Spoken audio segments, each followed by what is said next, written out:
Yes, sir, we are live.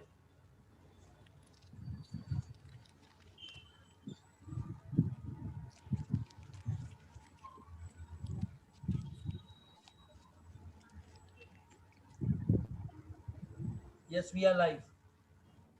Thank you, Ranjit sir.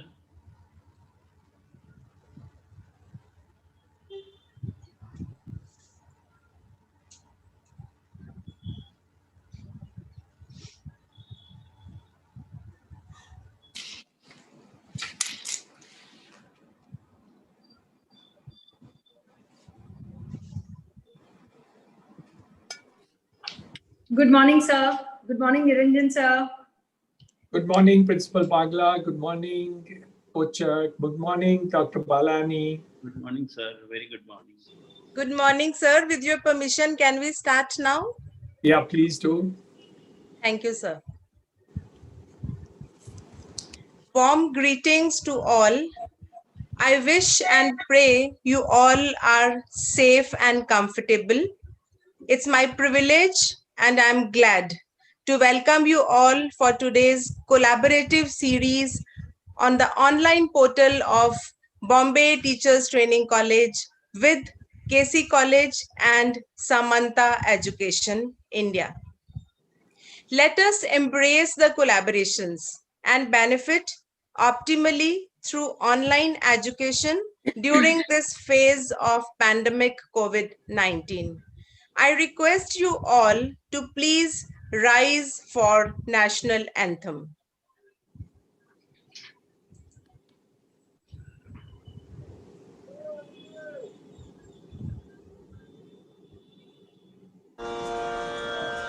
जनगण मन अधिनायक जय हे भारत भाग्य विधाता पंजाब सिंध गुजरात मराठा द्राविड़ उत्कल बंग विंध्य हिमाचल यमुना गंगा उच्चल जलधि तरंग तव शुभ नामे जागे तव शुभ आशीष मागे गाहे तव जय गाथा जनगण मंगलदायक जय हे भारत भाग्य विधाता जय हे जय हे जय हे जय जय जय जय हे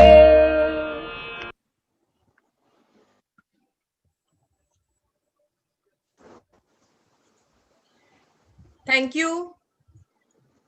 Prayer is powerful, strengthening, and auspicious. Let us all seek the blessings before we begin today's program.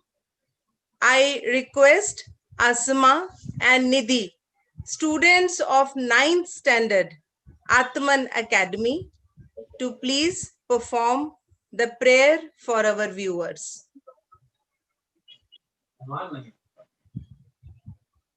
Ma'am, so should I first go? Yes, Asma, please go.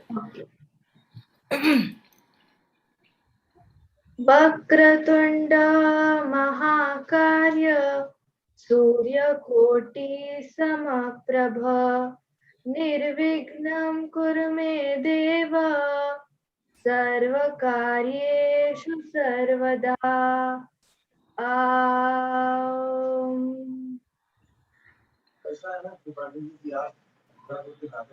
Ma'am, should I start? Yes, beta.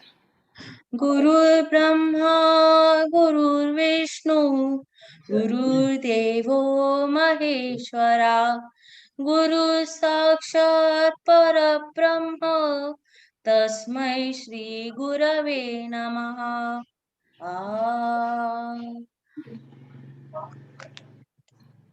Thank you. Thank you, Asma, and thank you, Nidhi. Following the protocol of the institution, I request the technical team to please start BTTC College prayer.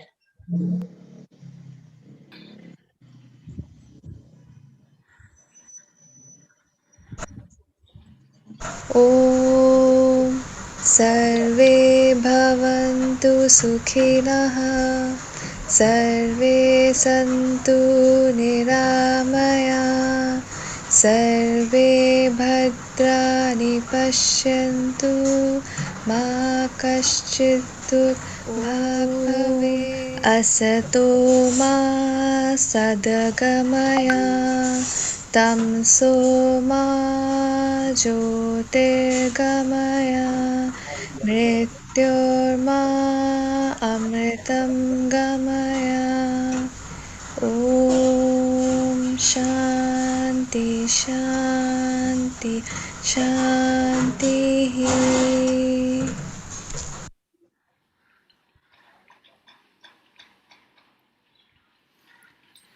Thank you so much. Highly appreciate maintaining the sanctity of prayer on online portal. Our dear principal, Dr. Bhagwan Balani, committed to a widespread range of high quality programs with extensive collaborations with various institutions. His enthusiasm inspires us. His encouragement motivates all those who come in contact with him. His exceptional support makes most of the events a grand success. I request Dr. Bhagwan Balani to welcome our guests and address to the viewers. Thank you, Mandeep ma'am. Good morning to one and all. Respected Dr. Niranjan Hiranandani, HSNC University. Respected Madam Dr. Hemlata Bagla, Senior Dean, Science and Technology, HSNC University, Mumbai. Leslie ma'am, Manjushri ma'am, and my dear colleagues and the entire BTTC family, BTTC Parivar, and my dear friends, all participants. This is my proud privilege to welcome you all for the inaugural function of 6-day international online workshop on a very important topic, that is social and emotional learning. Why we are revisiting social and emotional learning? The reason is that over the period of time, we have experienced that we are good in teaching science, maths, social sciences, and many more school subjects. But those subjects are being taught mechanically. As a result of that, we are able to produce individuals who are knowledgeable and expert from the different field. But we have forgotten that as far as the human component is concerned, is missing in them. As a result of that, we have seen that in spite of having a wonderful and excellent academic records and higher educational degrees, they fail as far as social platform is concerned. Keeping these views in mind, we need to sow the seeds so that we can inculcate social and emotional values from the beginning, from the inception of their education system itself. So there's a need to change the entire education system. There is a need to change the pedagogical discourses, which we have been doing in our school education, especially at earlier years. And if you see, as far as early childhood education is concerned, we do not have the robust policy at the national level. We are thankful to the NP 2020 who has emphasized and has also covered formal teacher training even as far as primary level is concerned. So I believe that we have been mulling over the NPE and we are also mulling over how to implement the guidelines of NPE 2020. And it's high time to, as a professional community, come together, deliberate and reflect together how we can introduce new pedagogies in the system so that human values can be inculcated in the children, in young children at the grassroots level. So whenever they grow up, they should be a full-fledged product, human capital for the society as far as for the nation also. I'm looking forward, I'm thankful to Samantha India, Samantha Education India, Think Equal UK, KC College, and Early Childhood Education Association, Miss Swati Popat was. She's truly doing a wonderful job in the field of early childhood education, and many more professionals are there. So there's need to collaborate with them. There is need to sit together and redefine the pedagogical practices that we have been following. I believe that life skill education should be core as far as school education is concerned. No doubt we shall teach school subjects to the children, but apart from that, as far as the other values which are very, very important to live a very fulfilled life is concerned, we need to inculcate the values like empathy, self-awareness, critical thinking, creative thinking, problem solving, communication skills, coping with stress, coping with emotions, problem solving, and decision making. These are very, very critical areas where we need to work very hard, and even research also supports development of these supreme values in each individuals. But as far as our educational system is concerned, it lacks pedagogical directions. And I believe that this 6 days online workshop, international workshop, will pave the ways, will help us in understanding the pedagogies, whereas we can ensure the social as well as emotional development of the children as far as their pre-primary and primary education is concerned. With these objectives, I welcome you all and I keep the platform open to deliberate more on this issue, and let us inculcate this component of human element in our education system. And even Swami Vivekananda also has defined education as based drawing of the best character through the education. So I believe that I believe that and this is the need of the hour, and we must reflect together, and we must adopt an education system which truly blends as far as these values in our children are concerned. So this is from my side. Thank you. Thank you, Dr. Belani. We all know the brand Hiranandani needs no introduction, but it's my formal duty. Dr. Niranjan Hiranandani, co-founder and MD of Hiranandani Groups, National President for National Real Estate Development Council, Ministry of Housing and Urban Affairs, Government of India, conferred with the degree of Doctor of Philosophy. Dr. Niranjan is son of a Padma Bhushan honored ENT specialist, Dr. L.H. Hiranandani. Alumnus of Campion School, graduated from Mumbai University, amongst the toppers of Mumbai University, FCA from Institute of Chartered Accountants of India, started his career as a chartered accountant professor, ventured into the textile business, established Hiranandani Group, and embarked his entrepreneurship journey into the Indian real estate. The extraordinary builder of Hiranandani Gardens at Powai, an unusual visionary who redesigned the skyline of Mumbai, a vibrant leader, a trendsetter for setting the benchmark of quality constructions, pioneers in vocational education in medical science, the responsible citizen and the provost of HSNC University, trustee for hospitals and temples, is the member president of 17 colleges and 8 schools under Hyderabad Sindh National Collegiate Board. Passion and persistence. with integral commitment and unwavering efforts is the key to achieve success and scale great heights is the philosophy of Dr. Niranjan Hiranandani. We are glad to have you with us, sir, and we are truly fortunate to be working under your leadership and guidance. I request you to please address our viewers.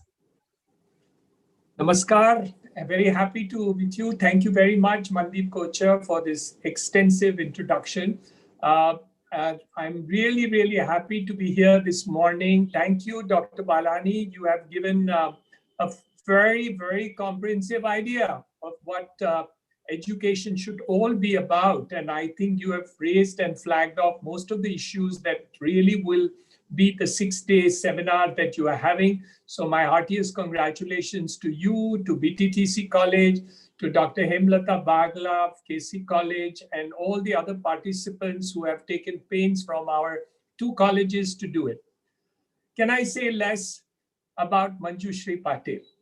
My real happiness that you have joined with us today. It is such a wonderful thing of the organization that you bring in, Atman, Samantha, all these things have really going to make a thing. We took 34 years to really think of a new concept in terms of education. And that is how what the new education policy Dr. Balani was talking about. But in reality, what is it? In the last 1500 years, India already had that. The entire thought of Nalanda University was in that type of liberal education. You look at even earlier. Earlier, we had the Guru and the Shishya, and the respect that the Shishya gave to the Guru, and the learning that was comprehensive in not only the subjects of excellence that they were taught, but also the fact that they were taught how to live life with themselves, their families, the social outcomes, and the entirety. And the Guru taught us how to lead life. I think we are now coming back to the full circle. And that is the real concept and the highlights of what you are going to do for the next 6 days. And that is why it's such a privilege to be here this morning to understand what we are, where are we going, and why are we going where we are. It is important to know that we have not wasted all these years in education, but we have gone through a channel. We have gone through a track. We have gone through one track only. What life is, not only one track. It's not only about the subject of arithmetic or about reading and writing. It is not only about languages. It is not only about IT and BT. It is an entire life that you comprehend and you comprehend. And I think that is the difference that we are trying to make it today in our 6-day seminar. And this is important. You can make mathematics compulsory, but not ethics. How can it be? If ethical values are not put together along with it, you will get the world wars. Germany had the best technical education in the entire world in 1930s and 40s. Education was focused on engineering, medical, all the top technical things. But ethical values were not the forte of German education. A leader like Hitler was then able to persuade people to think that they were the ego center of the world and declared world war. The entire German population being wrongly educated, I say wrongly, not in terms of what they learned, but what was missing in their education system, really brought about a world war. And a leader like Hitler was able to persuade everyone to do so. We are going the same way in the sense that our technical and higher education is one track. Today, we talk about emotional intelligence, we talk about emotional leadership, emotional quotient. How do we have empathy for our families, for about our friends, our social being, and those people who are all related or unrelated to us? The needy, the poor, the deprived, all the people in society, how all these factors are going to be extremely important to be taught along with education. So while we do not remove the other technical aspects of education, they're equally important and they must be taught too. We must understand what has been missing in our education and bring about necessity in terms of social outcomes, which we really need to do. So while technical outcomes are extremely important and we cannot belittle them, so we are not sidelining any of the things which are already there, but it's important to understand where we are going to go in terms of doing it. So the children know very good how to do arithmetic. They can recite poems. They can even recite prayers without understanding the emotions behind those prayers. They are able to understand skill sets of certain types. But when it comes to managing emotions, they are a big zero. When it is coming for selfish to what I want, they are perfect. But for them to be emotive to their siblings or their friends, they are a big zero. And that is why they will earn a 0 mark in terms of emotional handling, not only about others, but even about themselves. What are they taught? They have to stand first in the class and be ahead and top of the class. Out of a 30, 40 student class, how many students can stand first? How do you handle standing second? How do you handle standing 20th?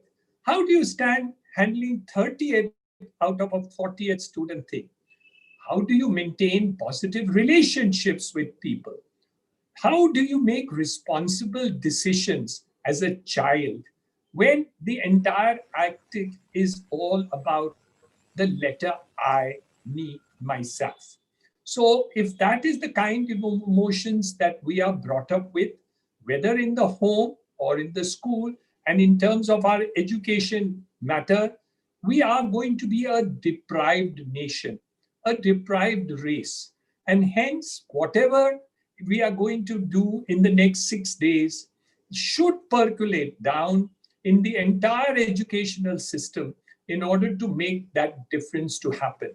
Once that happens, the quality of life of our children will improve, our grandchildren will improve. Our next generation will be more emotive, will be more sensitive, will be more caring, will be more loving, will be more able to bring about fraternity which is together. Yes, they will be competitive. We will still be very competitive in terms of the entire situation. But when you lose, when you fail, when you are deprived, how do you handle those emotions and others becomes an extremely important story. Today, good IIT students are committing suicide. It's so difficult to get into IIT or IIM. And in spite of the fact that they are brilliant, they are not able to cope up with the situation because they are not taught the emotive part of life. We've looked at various ideas and thoughts. And I again congratulate all of you for bringing up this subject and making it important enough to share with it. I had done a little reading in the last 2 days to give ideas of how such emotive thoughts can be shared, especially among the smaller and younger children. I'm going to give you a few of them. I know you will have maybe 10,000 times what I am saying, but I'm just giving a few of them in order to make a start for you or for the younger teachers who are not as educated as you are. So I'm going to do. Well, the thoughts, I found out 20 to 25 ways to integrate emotional learning in the classroom. The first is helping people to write journals or diaries about what's happening, to put on emotion on the diary, to use read aloud stories of positive emotions, to do daily greetings. We do say good morning, good evening, but is there an emotion beyond that feeling and statement that we do? Hold class meetings to expose emotions of students, incorporate art and craft into the activities. It increases the emotive value of feelings. Talk about managing emotions. What happened with your brother? What happened with your friend? My friend went and I bought a car. I bought a Maruti car. My parents got a new car, but my friend got a Mercedes Benz. How do you handle these emotion, thoughts, and ideas that has happened? And that's going to happen all through your life. Give responsibility to younger children and ask them to really take care of it. Practice problem solving skills. Don't give them solutions. Ask them to give problem solving ideas of how they would take care of the matter. Build community with teamwork. Get them to make teams to solve problems rather than to do it individually. It's extremely important to do so. Celebrate diversity. Different people have different skill sets. Somebody is good at arithmetic, somebody at poetry, somebody at dance and drama. Celebrate diversity and differences, which brings about the emotion present. Encourage reflection. Let them think about what has happened. There are lots of stories that I could share with you about children who have gone on a holiday to Mahabaleshwar with their families, very happy with the holiday, came back and enjoyed it because the cousins went together and they played and all. Another child who went to Switzerland with his parents, totally bored because he was alone. But when he saw the other child writing on social media about the fun that he had in Mahabaleshwar with his friends and cousins, he was jealous. He wrote over there, "Oh, I went to Mount Titlis. I went to Lake Geneva. I traveled by business class." This child who was so happy in 30 days of Mahabaleshwar holiday was crying and went home and told his parents, "Next year, I don't want to go to Mahabaleshwar. I want to go to Switzerland, and that too by business class, which his parents could not afford."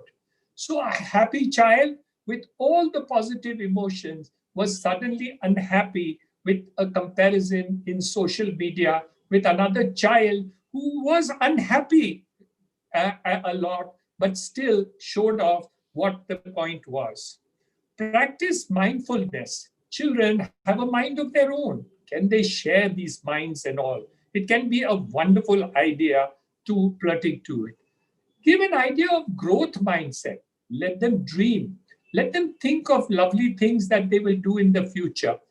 Encourage kindness. Small kind work can be given. Share something, give something to the poor, give someone something else. All these ideas could be a good thing. Play games. Games are very good equalizers.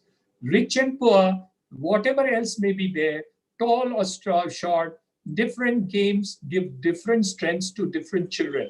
So while somebody may be very good at A and B, the others can be good at games and other activities, maybe dance and drama, maybe debating, maybe speaking. Create smart goals for the children, small minor goals, and make every one of them successful in some way or the other. Teach them how to do coping skills. Teach them not what is active learning, but also active listening. People have lost the capacity to do it.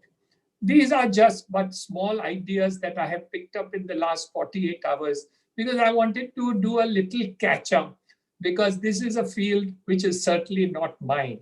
And I wanted to be sounding a little more educated before I joined this program.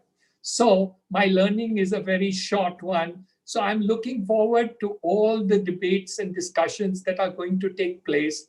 Manjushri Patil, Dr. Balani, Dr. Bagla, all of you together, I'm sure, Madam Leslie, all of you will really take it to the next heights and really make that difference happen. Let's think of an emotional educational revolution. Because what we really need to do is to make not improvement in what has happened, but to create a change pattern in terms of learning and understanding. And if you can do that, that will be the biggest service that you can do to society. Make people feel that difference in their lives, that we will be very proud that the children of tomorrow will actually come up to be a nation of wonderful people and human beings who will love to live with kindness and emotional positivity with each other. The world will be a happier place, probably less of wars, less of dissensions, lot of fighting. Today, it is so easy to find family members having fights in respect of money and other matters. These are things which never existed in yesteryear. Cousins were never cousins, they were brothers and sisters. We never introduced our cousins as cousins. Now we say cousin, second cousin, third cousin, etc. You know, the cousin that I never beat, then so on and so forth. While the earlier time, it was brothers. Cousins could walk into your house, stay that I'm going to have dinner tonight, and then decide to sleep over too. Today, that doesn't happen. It doesn't happen because our mindset is devoid of that emotional connect which has happened. So, my heartiest congratulations to all of you on this wonderful program that you have initiated. I think it's a big story and it will make a good Monday morning meeting. And it's a right start in order to make not only this day, not only these 5 days, but probably the next generation of students and children who will be benefited by all that you will share with them. Thank you very much for inviting me. It's my pleasure to have been here with you this morning. Thank you. Thank you, sir. I was trying to pick up some highlights from your words so I could gather. Educate yourself with ethics and be empathetic, and work for equality with enthusiasm and energy. But you said all when you said emotional revolution. So everything starting from E and ending with empathy and energy. And I vouch for this is what HSNC board is, and this is what our provost of HSNC University is. Thank you for being with us, always inspiring and feeling encouraged by your speech. Thank you, sir. Dr. Hemlata Bagla, Principal of KC College, Senior Dean of HSNC University, Mumbai, Head of Chemistry and Nuclear and AMP Radiochemistry Department. In her 30 plus years of academic experience, she has been a research guide for MSc and PhD students for the last 22 years. Keeping her thirst for research in chemical and biomedical sciences, Dr. Bagla guides her students in organic chemistry, nuclear and AMP radiochemistry, biomonitoring, biomedical, and nanomaterials. She has published over more than 170 research papers in national and international journals of repute, including 9 publications in NASA's astrophysical database. She had presented in national and international conferences and delivered number of talks on various academic forums in colleges, universities, conferences. Under her able guidance, 15 students have obtained masters and PhDs. She is a referee for assessment of thesis and reviewer of various journals. Dr. Bagla, a renowned speaker and panelist, writes articles for leading newspapers of Mumbai. She has held the position as first woman president of the most prestigious Indian Chemical Society. She is a recipient of many prestigious awards for her contribution in scientific research. including Women Achievers Award by Power Women Festa 2020, Innovation and AMP Leadership Award, Graduate College Humanities, Commerce and Higher Education Forum. It's a long list, but I would want to cut it short. Madam, we are fortunate and feel great pride under your able guidance. And I request you to please address the viewers. Thank you very much, Dr. Mandeep, for such kind words and encourages me to do more work. Thank you so much. Honorable Provost, HSNC University, Dr. Niranjan Hiranandani. We are waiting that UK from founder and CEO of Think Equal, Leslie Udwin will join in some time. We have with us founder director, Atman Academy, and country director, Samantha India, Manjushri Patil with us. Principal of Bombay Teachers Training College, Dr. Bhagwan Balani, and convener of this 6-day international workshop. We will be, I believe that we will, during this day, we will have environmentalists associated with Adivasi communities. Sharanya Nayak and Rajaraman might join us. Vice principals of the institutions, HR, KC, BTTC. Dr. Leena Pujari, Chairperson, Board of Studies, Sociology. My colleagues, my dear students, and all the participants of the workshop, wish you all a very good morning. It's really a delight to be part of this event. It's first time that I'm attending a program or part of a program where we talk about early education, because most of the time we talk about the students who are 20 plus. So I think I thank Manjushri Patil and even Dr. Bhagwan Balani giving me this opportunity to tag along. Thank you so much.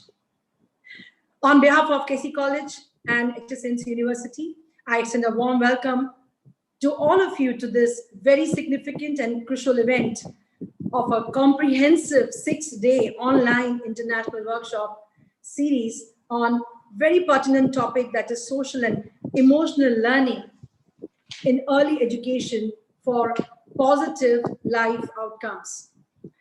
On this occasion, we have an array of brilliant speakers who will spearhead the upcoming discussions of the workshop. The onset of this workshop has already been done in the inaugural address by one of the most visionary torch bearers of the new education in India, the backbone of HSNC University, our beloved and honorable provost, Dr. Niranjan Hiranandani. Sir is one of the very few minds who have conceptualized the novel structure of Indian education. Being founder of schools, colleges, trustee of the institutions, more than 27 institutions. Sir, your speeches, your words build capacities to model our pedagogic plans, be it when we talk about early education, pre-primary education, or when you are dealing with education of Z learners. Thank you very much, sir, for your revolutionary words. And your words of wisdom, I'm sure, will percolate down and reverberate, not within the four walls of a classroom or auditorium, but the digital rooms as well.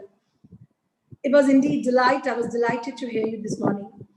Thank you very much, sir, for joining us today and delivering inaugural address. I'm sure we will we'll get an opportunity to listen to Leslie, but let me tell you all till she joins what inspired me when I heard and read about her in the very first interaction.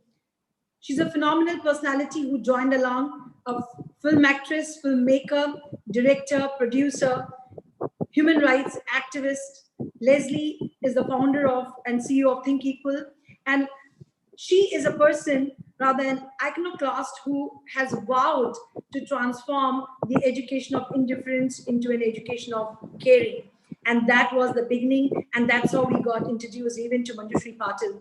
So I thank Leslie and thank Bhagwan Balani, thank the trustees of the HSNC board for being part of this wonderful program. A warm welcome to the very beautiful Manjushri Patil, who has, when I say beautiful, is not about looks, is a beautiful person who has served in various roles and capacities within the education domain. What touches me, Manjushri, is that how could you reach out to more than 50,000 participants when you, as a consultant, including students, teachers, parents, doctors, and media professionals. You're, I think, the repository of knowledge. I think we must, you must sprinkle on us, and we would like to understand as a consultant how we take along these droplets of the ocean of the knowledge which you have accumulated over the years. So it's wonderful having you amidst us, and we really look forward to your valuable cooperation, association in time to come. Thank you so much. Given to understand the entire planning of the whole this 6-day comprehensive workshop, we will have educators, we will have environmentalists who will be part of the panel. I've given to understand even the Sharanya and Rajaraman will be joining this entire 6-day panel, workshop. So I'm sure there's much more for everyone to learn and take away. Before I go ahead and address all the participants, I congratulate Bombay Teachers Training College, led by Dr. Bhagwan Balani. As I told you, that it is because of him I'm into early education, and I do not know how long he will take me in that area. Quite possible that the kind of camaraderie, Teachers Training College, which actually talks about the early education and takes along pre-primary education and primary education, higher secondary education to degree college education. I believe that everything is getting amalgamated, and we all are together, we are going in the newer direction. Thank you, Dr. Balani, for spearheading this event as always. Thank you so much. Dear friends, it's a moment of delight for all of us, because we have come together to think, to talk and act on something which is the most necessary aspect of our modern education system. Everyone spoke about NEP 2020 and what it has in store for us.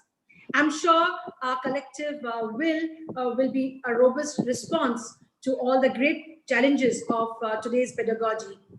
I still remember how on the day we interacted for the first time, and it started with an online meeting with Leslie and Manjushri Patil. And since then, the journey has been very encouraging and in fact, eye-opening too. The methods and the values with which we have been engaging, I think it has made us look forward to, and of course, I would say that we are briskly marching towards the future of education. And I only hope that this association becomes stronger and stronger in times to come. After listening to Dr. Niranjan Hirandani, this sentence came to my mind that, and I wrote it immediately, that we must dream. We must dream of the world where every child across the globe, across this world, has a right to be given the foundation of values. We have to hand over a moral compass to them. We need to navigate them. We need to give them the compass of life skills, of competencies, and these competencies which enable their well-being. He spoke about mental health, he spoke about physical health, and he spoke about empathy and making them responsible global citizens. And I think he tried to touch upon all the keywords this workshop we are looking forward to. So this webinar is rightly titled, I congratulate all of you, because yes, I think I can interrupt here, and I can stop here and welcome Leslie, who has joined. I think this 4:30 morning there. So yeah. Welcome Leslie. As I mentioned, she's CEO and Think Equal. So welcome, Dr. Leslie. Good you joined us, and before I could end the workshop, I could end the address to this workshop. So I was on the point that the team who has organized this workshop has rightly coined this series as reimagining early years of education. And when you say reimagine, I'm sure that it will revolve around the concept of social, because that's where we begin, and social and emotional learning, and how we can impart to early education to our kids or the children of this generation. And given to understand that we all have worked towards 25 learning outcomes of SEL, that is social, emotional learning and more, exploring the self, what it is today and where we would like to take it tomorrow. I think this is where we need to begin. And as I said, that Dr. Leslie Blinks, she believes, or rather she has taken vow to transform the education of indifference into an education of caring. So yes, Dr. Leslie, so your mission, your objectives, and we amalgamate with success stories of Samantha from across the globe, and making a universal tool for instilling social educational attitudes, skills and attitudes in the early years. And much more we are awaiting here. So this is going to be very inclusive socio-psychological model of education, and it will emphasize on human values, and that is indeed the need of an hour. So I'm sure the workshop will be an excellent platform for each one of us, for all the participants, to explore the niceties of all these aspects of the model. So once again, I extend a warm welcome to Dr. Niranjan sir, Manjushri Patil, Leslie, all the environmentalists, teachers, principals, vice principals, and faculty members. Once again, a warm welcome to each one of you to this workshop. Thank you very much. Thank you, Dr. Hemlata Bagla. Thank you for your initiatives. Thank you for your appreciation, and humble thanks for amalgamating BTTC with KC and HR. We are grateful, and we will always want that to be happening more extensively.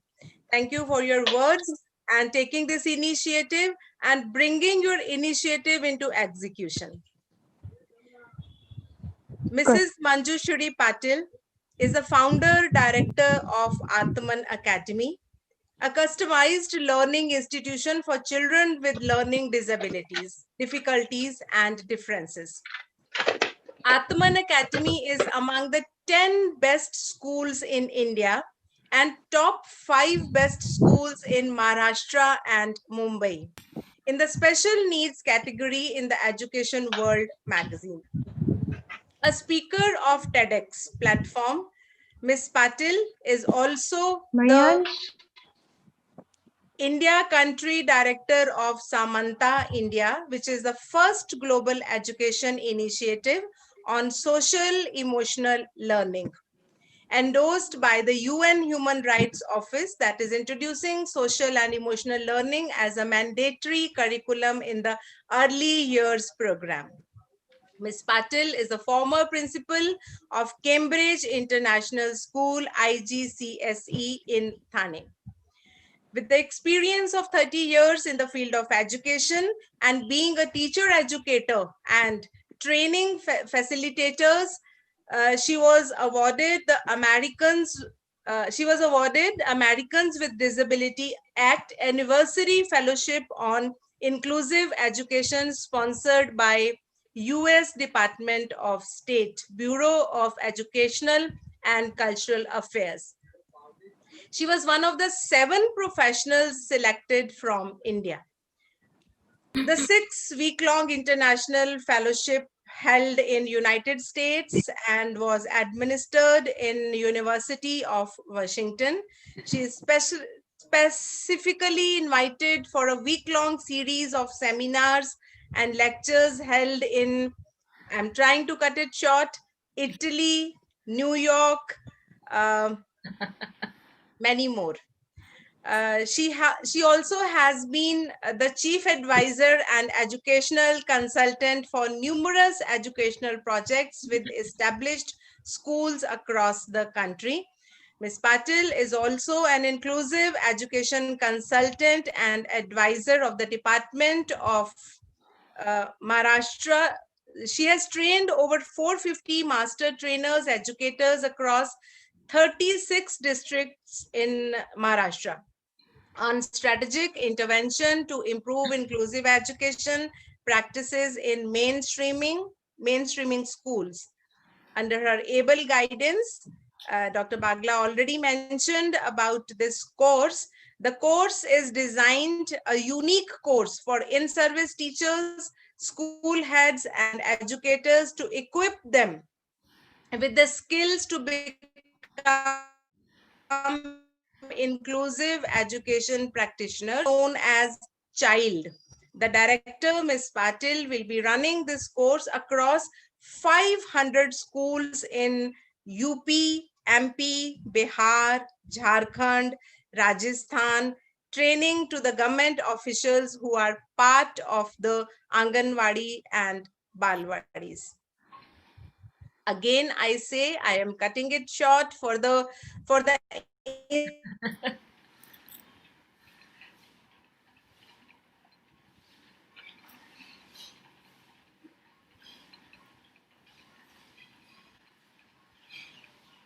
Have we lost Mandeep's connection?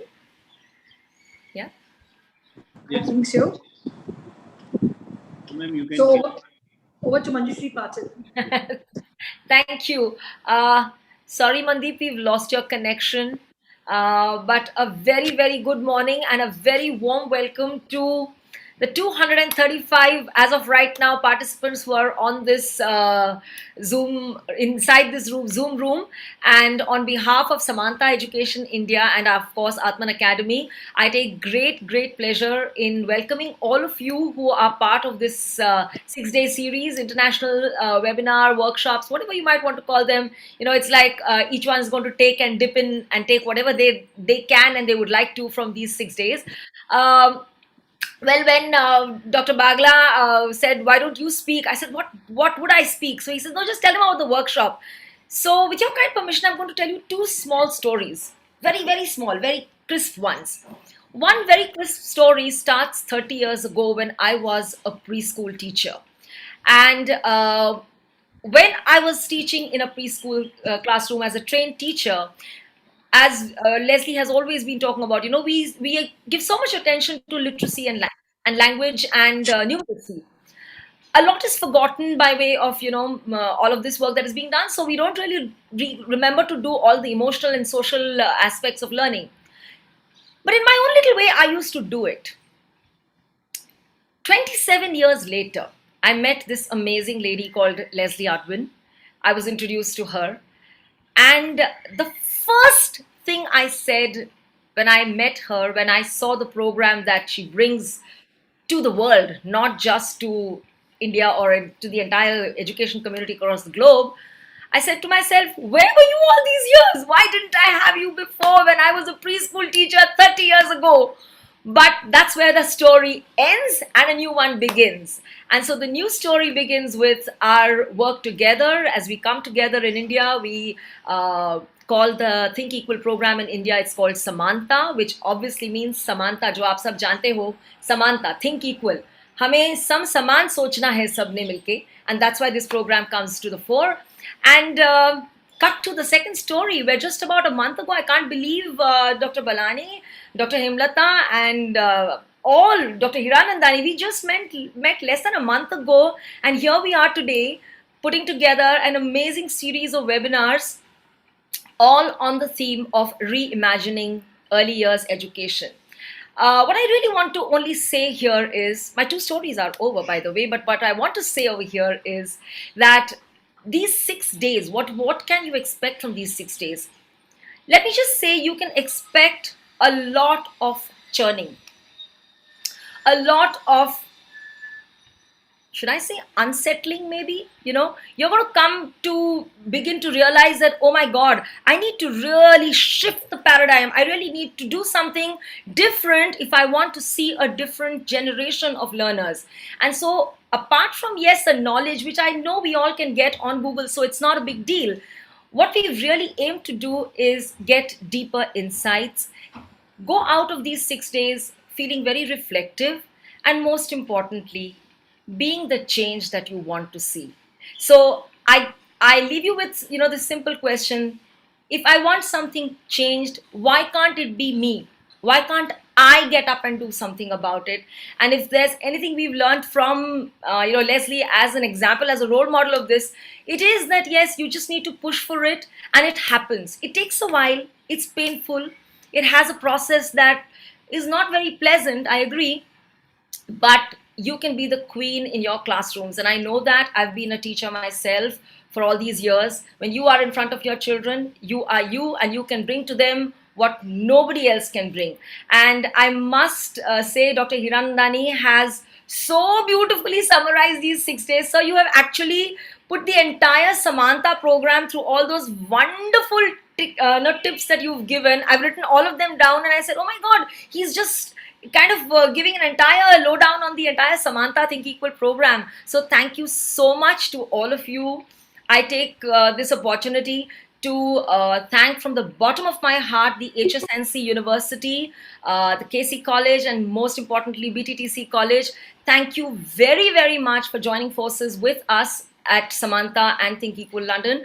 We are looking forward for all the amazing work that we can do together. So your name, your presence, and our work, global work together, can really not just make ripples, they can make huge big waves of difference in the lives of little learners in India and across the length and breadth, and for the last child in the last village in our country. So thank you so very much for doing this whole 6 days with us, and I'm super excited to see what comes out. And believe me, let me tell you, even I'm so excited to listen to all the learners, all the speakers today. I'm here as a learner myself, because when we create the content, we are sitting together and putting the content together, we just have certain ideas, but what comes as aha is what the speakers bring with them, the years of experience, the expertise that they bring with them. So we are all looking forward. I'm sitting with my diary and my pen and taking down notes, and I'm sure all of you are doing that too. So thank you very much, and a big warm welcome to all the participants who are here today. We look forward to your presence in all these 6 days. Be with us, please interact with us, please chat with us, please debate with us. We are looking forward to that. If you don't agree with something, say it, speak it. That's what these things are supposed to do. They're not just about knowledge in, knowledge out. There's more than that in all of these sessions that we do. So thank you so much, and over to you, Leslie.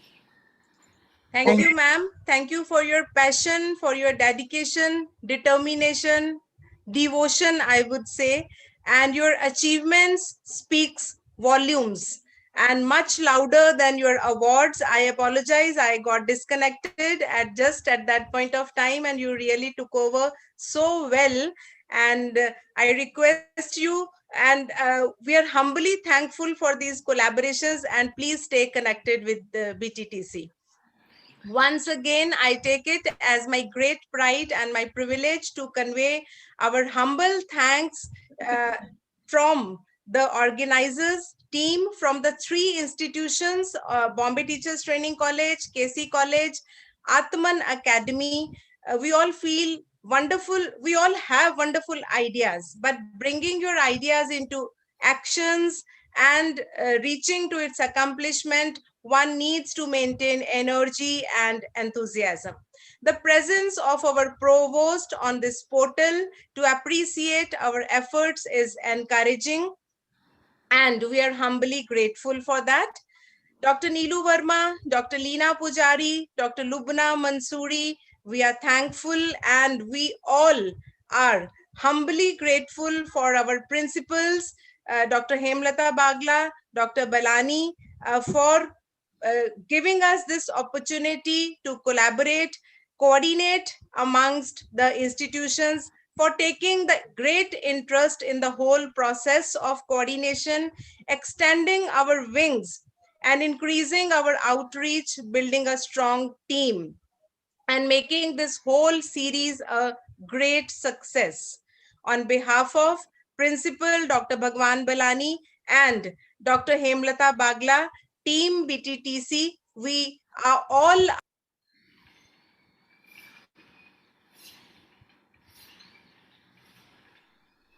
I think we've lost Mandeep ma'am. Probably her connection is a bit dicey today.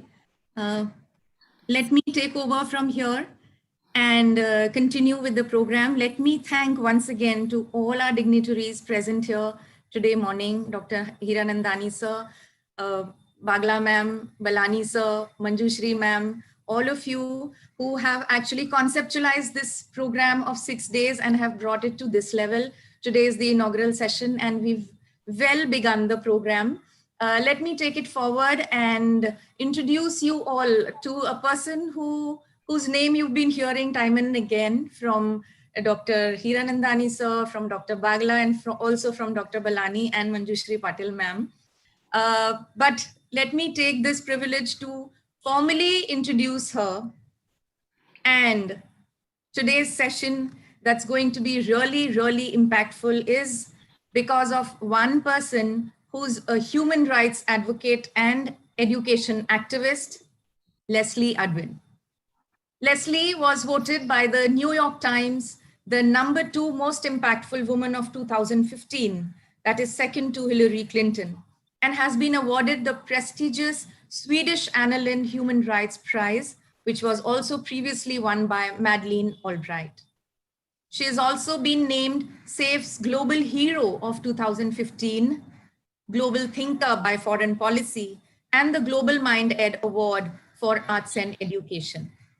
In 2019, Leslie was awarded the UN Women for Peace Activist Award at the United Nations, UN Association USA's Global Citizen of 2019, and the Gandhi Foundation International Peace Award. Thank you so much, ma'am, for doing all this in this field and receiving so many awards for your work. Leslie is a former filmmaker and now campaigner for a system change in education. Leslie is no stranger to successful campaigns, believe me. Her film, Who Bombed Birmingham, starring John Hurt for HBO channel and Granada TV, directly led to the release of the Birmingham 6 after 17 years of wrongful imprisonment. A feature film, East is East, which won 35 prestigious awards worldwide, including a BAFTA for Best Film Award, did much to promote tolerance and the celebration of diversity as between the Asian and British communities, and has become a classic film taught in schools across Europe. That's quite an achievement, ma'am. Her documentary, India's Daughter, has been critically acclaimed around the globe and has won 32 awards, including the Peabody Award and the Amnesty International Media Award for Best Documentary in the year 2016, and is also recognized as having sparked a global movement to end violence against women and girls. The soaring insights yielded by the 2.5 years of journey making India's Daughter led Leslie to found UK and US based not-for-profit global education initiative, Think Equal, of which she's also the executive chair. This early years education program is the solution to the problem the film laid bare. It's currently impacting more than 94,000 children in 16 countries across 6 continents. Think Equal has been awarded the prestigious World Innovation Summit for Education, that is WISE Award 2020, and has been selected as one of the 100 Global Collection 2020 most innovative innovations in K-12 education. Partners of Think Equal include UNICEF, UNESCO, Jeffrey Sachs Earth Institute, SDSN at Columbia University, World Bank, the AC Milan Foundation, Montessori, the Institute for Healthy Minds, Wisconsin-Madison University, Charter for Compassion, the Dalai Lama Emory University's C curriculum, and the Yale University Center for Emotional Intelligence.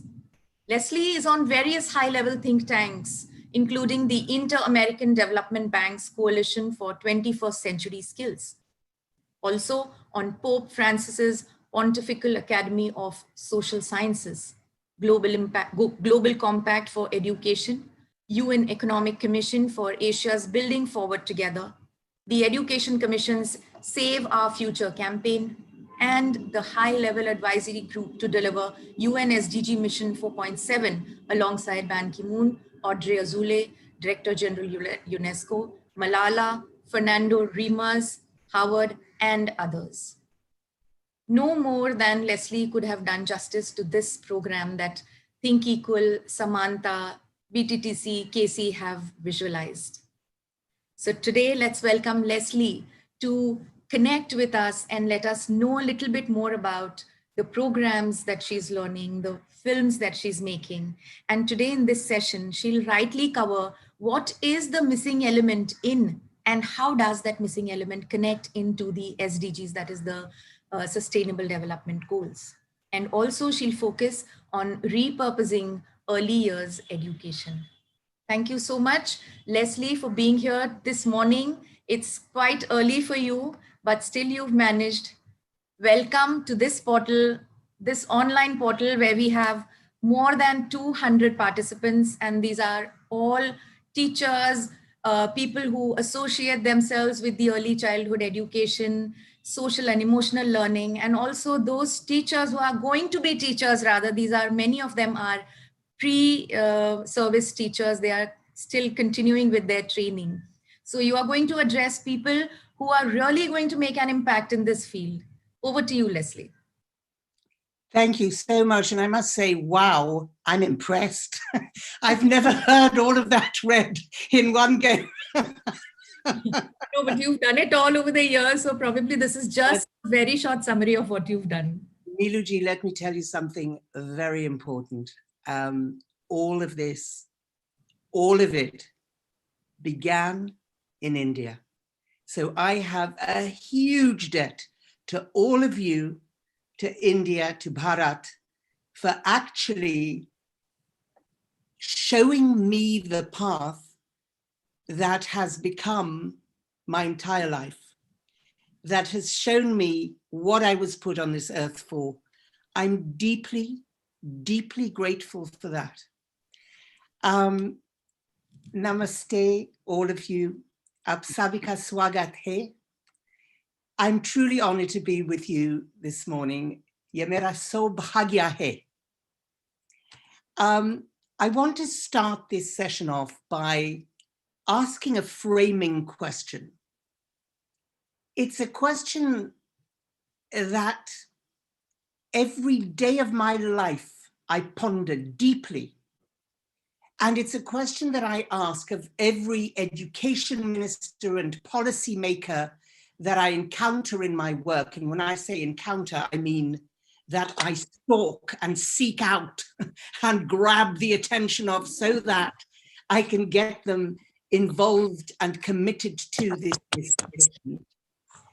And this mission, of course, is, as you've heard from all of the distinguished speakers this morning, is to bring about a system change in education. That is the critical thing to say, is a system change is needed, because our education system, as I hope to go into more detail over, is not fit for purpose. It's antiquated. It belongs to another era. It needs to be updated radically, fundamentally, and urgently. And the question that I ask is this: how can we, all of us, be we policymakers, education ministers, parents, ordinary citizens like me, we have a duty of care to our youngest, most vulnerable children. I'm sure we'd all agree about that. So can I ask, please, how can we deem it to be compulsory that our children should learn numeracy and literacy? They should learn to read, to write, to count. But it's optional for our children to learn how to value another human being. It's optional for our children, or even just arbitrary, as to whether they will be taught to lead healthy relationships, to have well-being, to be empathetic, to love one another, to be a responsible citizen of the world. How can that be? It cannot be the case. We cannot allow this to continue. You know, Gandhiji said, if we want to create real peace in this world, we shall have to start with the children. And he knew absolutely what he was talking about, because it is very difficult after a certain point of brain development in the human being. It's very difficult to change the hard wiring that is set, because the way the brain functions in a neuroscientific sense is that it makes constant connections, synaptic connections, and the connections that are not practiced, especially by a certain age of development, and you're going to be shocked to know how young that age is. We'll come to that in a moment. Those connections that are not used and practiced and set into neuro pathways are lost. It's called pairing in the brain, P-A-R-I-N-G, lost. And to actually undo connections that have been fixed is incredibly difficult, which is why the older we get, the harder it is for us to change. So I believe with every fiber of my being and all of my heart and every atom in my body, that what is needed to bring about a safe, free, and equal world, an end to this ubiquitous, continuing, relentless violence that bombards us day in, day out. What is needed to achieve that sadly elusive, safe, free, and equal world is mindset change. And I say this can only be achieved at a foundational early years stage. Now, I came to my life's mission pretty late in life. I'm sad to say. I've wasted a lot of years. But it took a particular journey for me to understand what my purpose in life truly was. And as much as I have loved being a filmmaker for the majority of my life, and I've been a happy filmmaker, and judging by Nilu's introduction, quite a successful one. I'm quite impressed. But the thing is, I'm no longer a filmmaker. The last film that I made, which I'm going to go into some detail on because it taught me everything I know. It taught me everything that made me turn on my axis and take another path and actually leave filmmaking altogether. I shall never make another film. And the reason that I shall never make another film is because films are wonderful at creating awareness. How much more awareness do we need? When we open the papers every day, when we switch on the television every day and hear about another rape, another murder, another war, another beheading, how much more awareness do we need in God's name? We are aware. We simply have to act, and we have to do so urgently. And let me tell you, after my experience of the last 4 years, rolling the Think Equal and Samantha program out across 16 countries, 6 continents, we are now with, as Nilu said, 94,000 children, but in March, we double. We go to 180,000 children because we are bringing the program to every single reception class in the whole of the Eastern Cape province in South Africa. That is every single 5-year-old in that entire province. That is what this program is. It's a system change, which means it has to replicate and scale. Without that, it doesn't achieve its purpose. And in order to do that, we need action, not words. We need steps taken. So let me go back to the very cradle, the birth of this program and also movement. It's both those things. You will need no reminding, sadly, of the savage and brutal gang rape and murder of an extraordinary young woman, Jyoti Singh, who the media called Nirbhaya. Well, I was in Copenhagen, where I was living with my family at the time that that horrific news broke. And, you know, it wasn't so much the shocking news of that brutal, hideous act and its ghastly details. It wasn't so much that stopped me in my tracks and made me think, oh my God, I have to go and do something about this.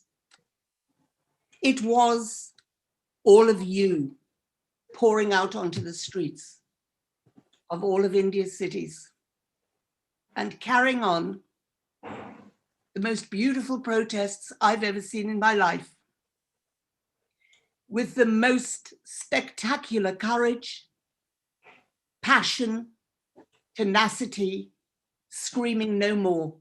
We will not have our women and girls treated like this anymore. Enough, enough. And I saw day after day, all of you pouring out onto the streets. And I thought, oh my God, I have never in my life seen any outpouring so noble, so extraordinary as this. And I have to tell you, to this day, I mean, where in the world have you seen groups of people in those numbers? I don't think India's streets had seen anything like that since partition, right? I mean, what extraordinary courage and communal fervor and passion and commitment. And that is what moved me. That is what made me think, if these beautiful and extraordinary protesters can come out day after day and face those water cannons, face that brutality, because of course any regime will crack down on numbers of that magnitude in its streets. It will fear civil war, it will fear societal unrest, and it will clamp down with all the power of the state. It was then the Congress government, of course. And it got me so much in the depths of my heart that I called my family together, 2 young children. My daughter was 13. And I basically said, listen, my friends, I have to go to India and make a film about this case and add my energies to these outpourings of these extraordinary people. Now, when I was 18, I was raped in South Africa. 1 in 5 of us women and girls are raped across the world. This is a global phenomenon, of course. There's not a country in the world that is free of this cursed shame. And it seemed to me, you know, that these wonderful people, you wonderful people, were out there enduring these extraordinarily fierce crackdowns to try and make you go back home. You were actually doing this for me. I felt it personally. And I thought, I have to do something. I have to give back in some way. And whatever talents and skills I have, I must give them to amplify those voices and make a film, because that's what I'm good at. That's what I do. So that's what I'm going to do to honor your extraordinary protests.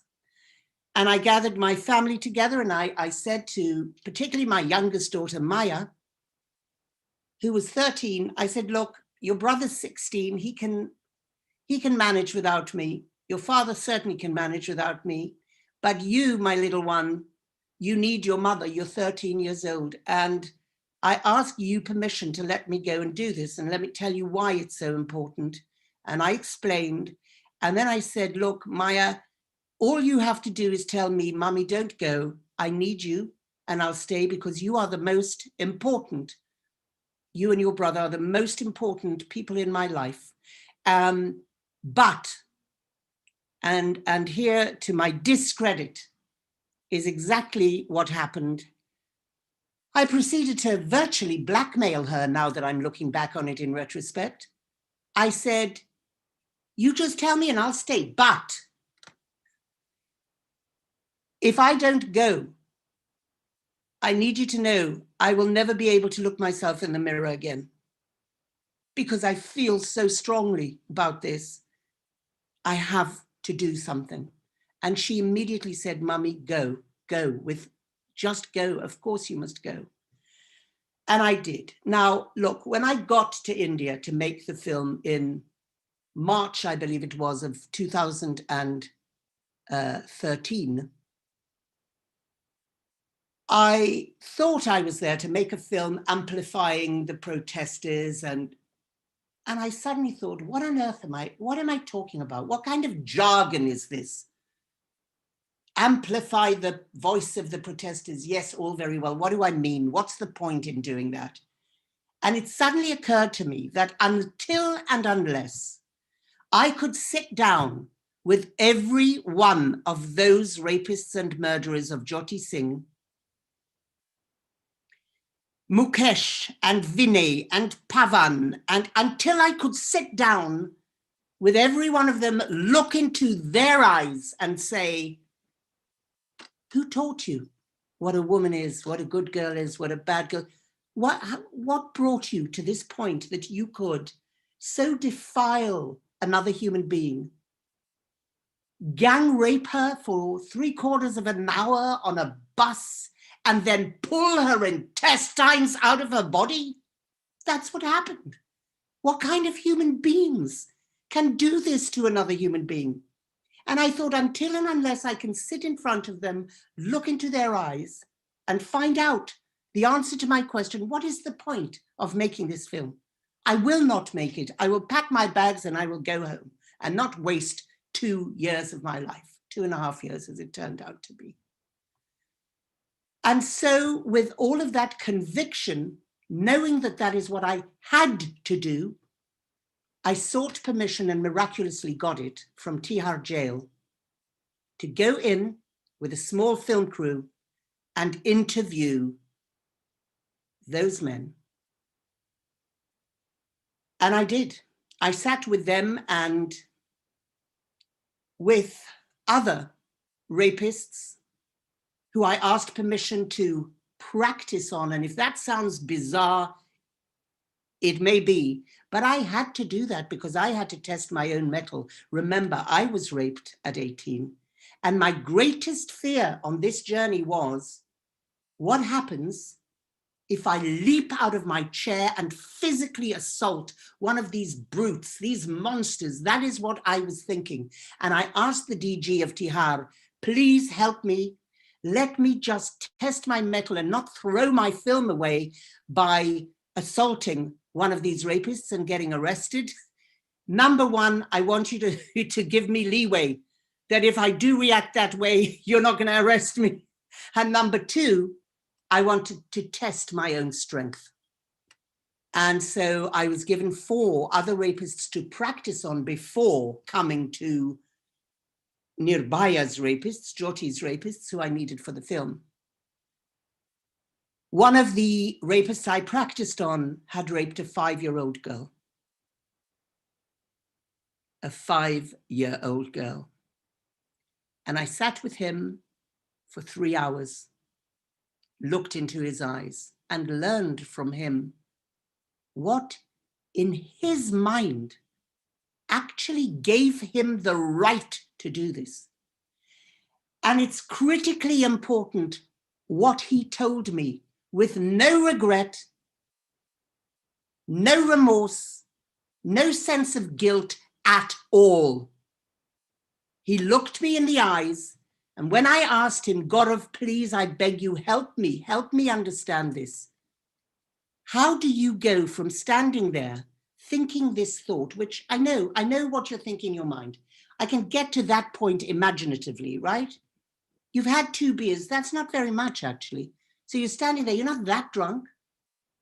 And you're looking at this tiny, frail, little, chotty little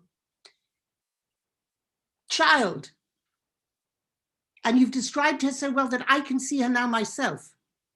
How do you cross the line?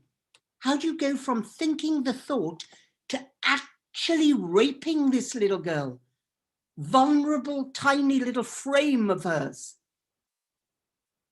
Let me tell you, he looked at me as though I was completely insane, the stupidest person who had ever come and crossed his threshold, asking him the stupidest question on earth. And here's what he answered me, word for word. She was a beggar girl. Her life was of no value. Word for word, she was a beggar girl. Her life was of no value. What I understood there was that poor little girl had a double whammy. Number one, she was a girl, and in Gaurav's mind, that meant she was absolutely subjugated to what he needed, what he was entitled to. If he felt something, he had a right to go after it. And number two, she was a beggar girl. She was of a caste that meant to him that she was a fly who could be swatted away, or a cockroach that could be stamped on or snuffed out. Now, the critical thing about this huge insight that Gaurav gave me before I even got to Jyoti's rapists was, it's not just about gender. It's about a mindset that accords lesser or no value to another. And does it really matter if we do so on the basis of caste or economic background, religion, race, color, gender? Does it matter? It doesn't matter. It's all about you are not as equal as I am. You're not equal to me. My needs are greater. That is where it begins and ends. You see, what I understood immediately there, even before I started these extraordinarily insightful interviews with the actual rapists that I had set my mind on interviewing for this documentary, I understood immediately that the disease that we are dealing with isn't the violence. The violence is the symptom of that disease. The disease itself is the mindset, is the discriminatory mindset. We label these men, these perpetrators of violence, we label them monsters, psychopaths, sick people. We do that in order to distance ourselves from them. But I have to tell you, the truth, the cold, hard truth, is that not one of the men I sat with and interviewed for 31 hours over several weeks, not one of them was either a monster or a psychopath. That was one of the most shocking things I had to come to terms with. It would have been much more reassuring if they had been. But they are ordinary, normal boys and men who have been programmed like robots by socio-cultural thinking, with attitudes that allow them, I say even encourage them to do what they do. From the moment they open their eyes in the world, what are they being taught about the difference between men and women? Just on that level. Or if you're looking at the Hutus and the Tutsis in Rwanda, that attempted genocide by the Hutus of the Tutsis. What were they told by the regime? How were they programmed to attempt this genocide?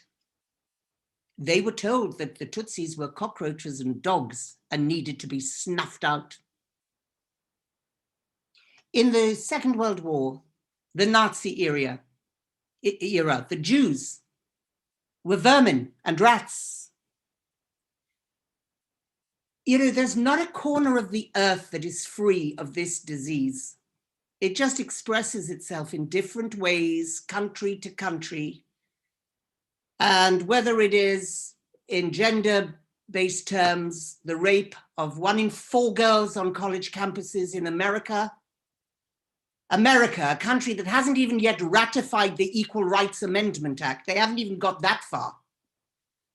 Or that 96% of women in Egypt are genitally mutilated. Or that in the UK, where I live, 1 in 3 girls between the ages of 13 and 17 have experienced sexual violence. Or that in Canada, a feminist country, remember, a country that has a feminist prime minister, Justin Trudeau, who calls himself a feminist. In that country, 97% of sexual abuses go unreported. They don't even bother to report them anymore. And so it goes on, ad infinitum, more symptoms of the same disease, a cycle, endless cycle of discrimination and violence. I want to take a short break of my voice at least, and I want to play a short video for you, and my wonderful Manavi is going to, who's the Samantha India coordinator, is going to help me because I'm a technical idiot. And I didn't manage to play the video myself earlier on in our practice. So Manavi is going to play it for me. And it's Meryl Streep, who I'm sure needs no introduction. Multi-Oscar winning actress, amazing human being with a heart the size of a planet, who is one of our patrons of Think Equal and Samantha. Let's hear Meryl's voice about what she thinks is important.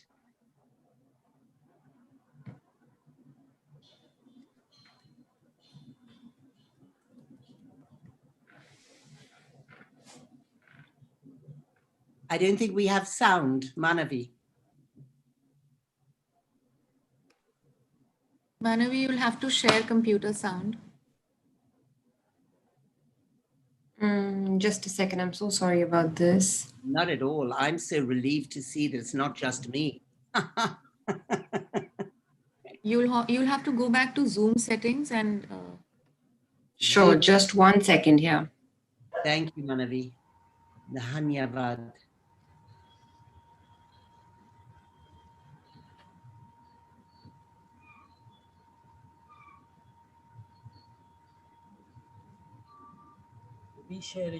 And then you'll get share computer sound. I'm just trying to open this 1 second here.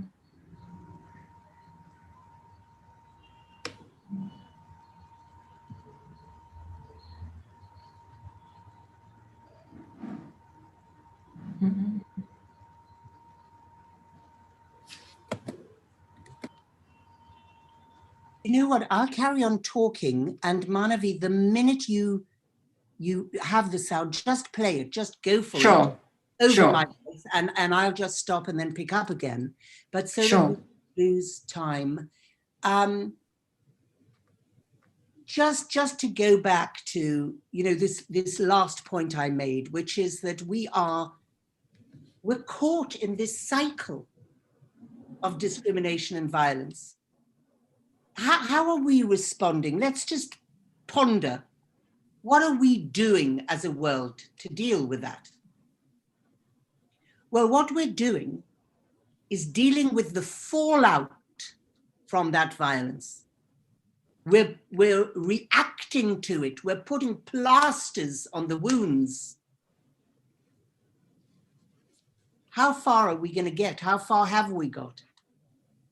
And how much further can we hold with that kind of temporary, pathetic, idiotic response to extreme violence?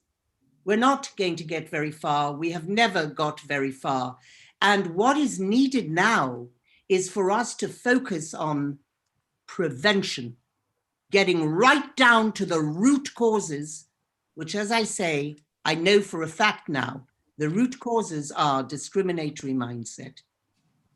It's Can I try playing it once here? Say again?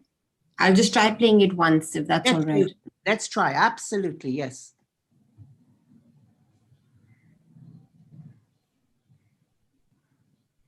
Still no audio? No. Ma'am, can I help you? You I'm send so the link sorry. on the group. If Sure, you can, sure, we sure, will sure. play it from there, from YouTube. Monica, please help. Yes, ma'am. Okay, we try another technician. Yes. Okay.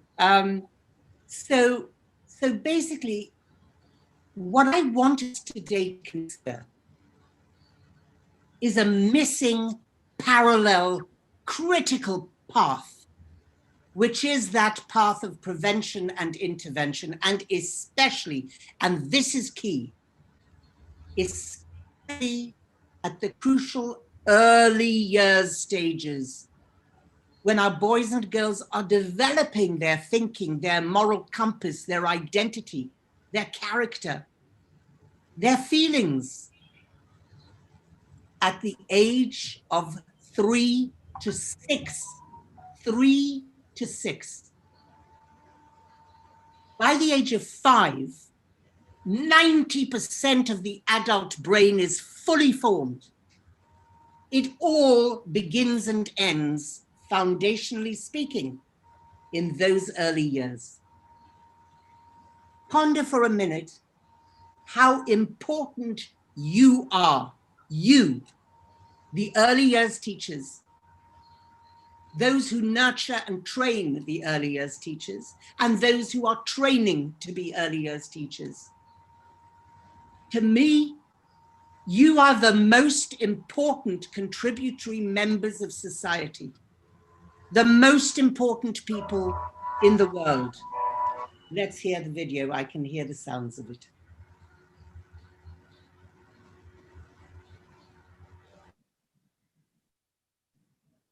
That was promising.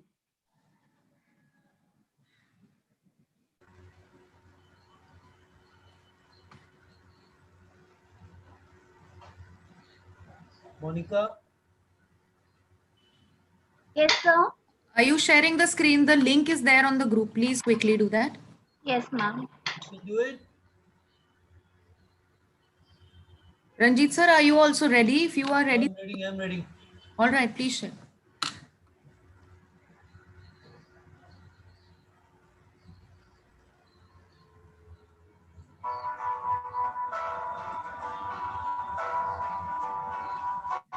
The way we're currently educating our kids globally is violently uneven.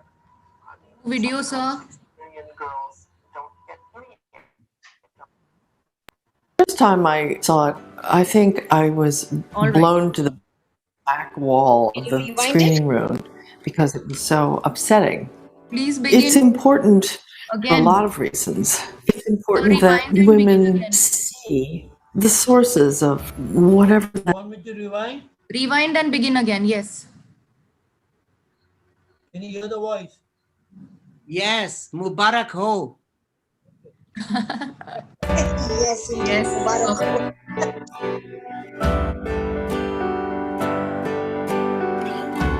The way we're currently educating our kids globally is wildly uneven. I mean, something like 60 million girls don't get any education at all. The first time I saw it, I think I was blown to the back wall of the screening room because it was so upsetting. It's important for a lot of reasons. It's important women see the sources of whatever that particular anger is that is leveled at them, that they understand it's there. And that's the beginning of understanding how to disengage it from its roots, to pull it out, examine it. And I think that happened to the filmmaker. I think that happened to Leslie Udwin. When she made this film, it made her look for solutions to this. And out of that comes the initiative. This is not about India or Indian culture. It's about a pervasive mindset that runs through many, many parts of the world. And it's, I believe, provoked by all the very recent changes in human history.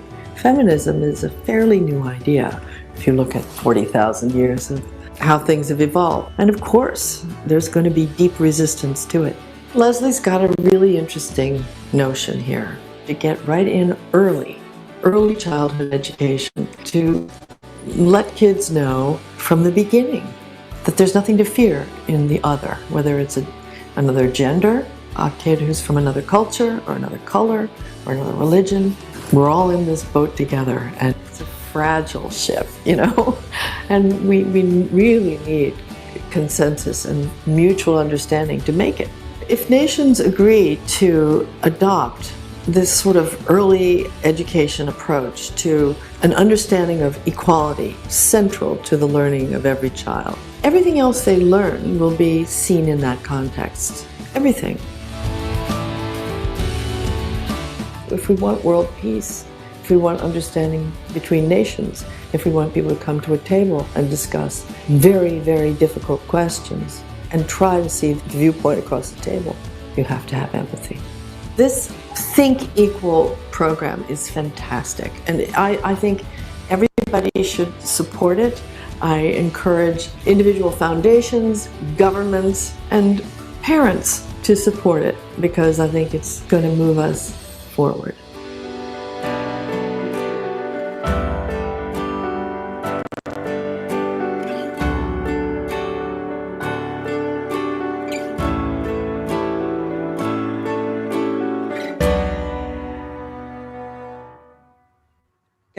Thank you for that. Why early years? Let's just focus on that. Neuroscientists are completely in agreement that when you're talking about building foundations in the physical architecture of the human developing brain, it's between the ages of 3 and 6 that the brain is actually optimally modifiable to the optimum extent. That is why to put foundations in, that has to happen before the age of 6. It would be like an architect building a building from the ground floor up without putting any foundation in. That is actually what we're doing with our children. We may be putting in numeracy and literacy foundational learning, but that takes me back to that first framing question. We are leaving it to chance as to whether a child happens to have enlightened parents. How many of those are there around the world? Because we are all mired in discrimination of some form or another. Because we've been robotically programmed to be discriminatory. And what we do is cyclically and generationally pass that down to our children. So where are the educators teaching these children that each and every one of us is of equal value? So, changing the mindset, giving children a foundation in empathy, in critical thinking, emotional literacy, self-regulation, gender equality. This has to be taught to our children because everywhere around them, they're being taught the opposite. We know that when men feel superior to women, violence and abuse follow. When so-called white people feel superior to people of color, violence and oppression result. We've seen it very recently. When one nationality or tribe feels superior to another, it ends in war and destruction. When one religion feels it's superior to another, even religions which claim to be about peace and love, they end up as violent oppressors of the most vicious kind. So, at a certain point in that journey of trying to find the answer to that question I posed, I set myself at the beginning of this journey. What kind of human beings do this to another human being? I started looking at what were the common threads between these individuals I had interviewed. And the first thing that struck me was, oh my God, only one of them has finished secondary school. None of the others had actually completed their schooling. And I thought, well, this has to be significant. The lack of education must have something to do with the concomitant brutality. And just as I became comfortable in that thought, I found myself sitting with the entire legal team of the rapists, interviewing their lawyers. And let me tell you, the lawyers were far worse than the rapists. In certain utterances, the lawyers made the rapists sound like angels. And basically, it was the common understanding that that girl was out at night, after dark, therefore a bad girl, because that sociocultural thinking in that part of the world tells you that different rules and regulations apply to the behavior of girls. So if a girl's out after dark, bad girl, kharab.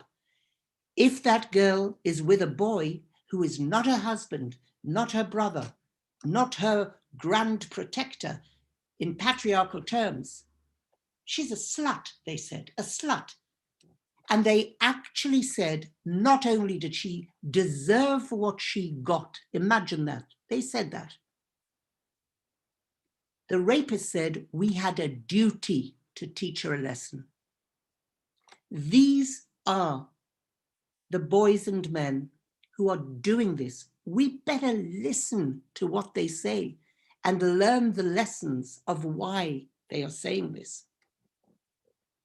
At this point, I realized that education has to be very important. And I kept on remembering, like a wave hitting against a rock, came Mandela's quote, "Education is the most powerful weapon we have to change the world."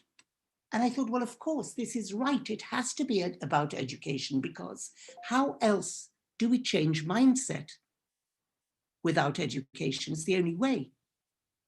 But the key is, what did he mean by education? And what kind of education is it that can be that powerful weapon to change the world? And it's not about the kind of education that those lawyers had. Because to get right up to an LLB degree and the highest possible kind of education that it's possible to be privileged with, and then say, if my daughter, as AP Singh, one of the lawyers, said, shame on this man, shame on those who educated this man with these thoughts and beliefs. Shame on us for allowing him to grow up with these thoughts and notions. He said, if my daughter behaved like that girl on the bus, I would take her to my farmhouse And in front of my whole family, I would pour petrol on her and burn her alive. That's the kind of education that he had. Well, that is certainly not the kind of education Mandela was talking about. So I searched and I researched and I read and I reread, and I came to understand what Mandela meant by that education that is the most powerful weapon we have to change the world. And it is this. He said, no child is born hating another human being because of the color of his skin, his religion, his gender, or any other factor. A child has to be taught to hate. And if he can be taught to hate, he can be taught to love. And that is precisely what Think, Equal, and Samantha are. Teaching our children to love. We've been doing this for the last 4 years, and let me tell you, it's turned out to be so easy. Easy, utterly inexpensive. We never allow our schools or teachers to pay for this, by the way, because we always say it is every child's right to have this learning. Every child in the world, it is their fundamental right to have the foundation for positive outcomes in their life so that they don't grow up and rape, they don't grow up and commit suicide or become depressed or bully or be bullied. It's their right. We obviously, there are costs in, printing the materials, the lesson plans, the resources, the books. These are all costs that we raise money from philanthropists and foundations around the world so that we can bring all of this for free to our teachers and our schools. That is our pledge. That is my pledge. And this is Jyoti Singh's legacy. This is what she sacrificed her life for. This is what gives meaning to that dia of hers. So what I want to do now is move on to a few slides just for the last, I believe I have half an hour left. If I'm wrong about that, please somebody shout out, because then I'll know to rush like crazy. No, you have half an hour left. That's right. You have exactly half an hour left. As in half an hour for your presentation, and then I'm sure there are going to be a host of questions that will come up. Wonderful. We have our lunch break from 1 o'clock, ma'am, and it's 11:50 over here. So we have an hour and 10 minutes total before we break for lunch. 1 hour, 10 minutes. Yes. Wonderful. And for sure, I want us to have a good long time for questions. So I'll try and be fairly quick. I need now to share my screen. So do I just go ahead and press share screen, and will I be able to do that? Yes, ma'am, you have the rights to share your screen. Fantastic. Right, where am I now? I'm here. Okay. Yes, I've done it. I'm so proud. You gotta be. But I'm so bad at technical stuff. And after all the films and awards you won, you're talking about PPTs being a challenge for you, Leslie. Oh, they are. My biggest challenge. Screen sharing. I go down there for the screen, for the full screen. Full screen, yeah, that's the only thing. Down below. Next to the book. The sign next to the book, like the cup. Yeah. Bilkul, Zarur. Yes. Dhanyavad. Okay. So we've really spoken about this. I think that I can go on to the next slide, because of course our vision is what your vision is, a safe, free and equal world. And our mission is to achieve this by bringing, and this is actually quite an important point I haven't made yet. This is, as we perceive it, to be the missing subject. It's the missing third dimension to education. And we say it must be brought onto the national curricula of schools around the world early years.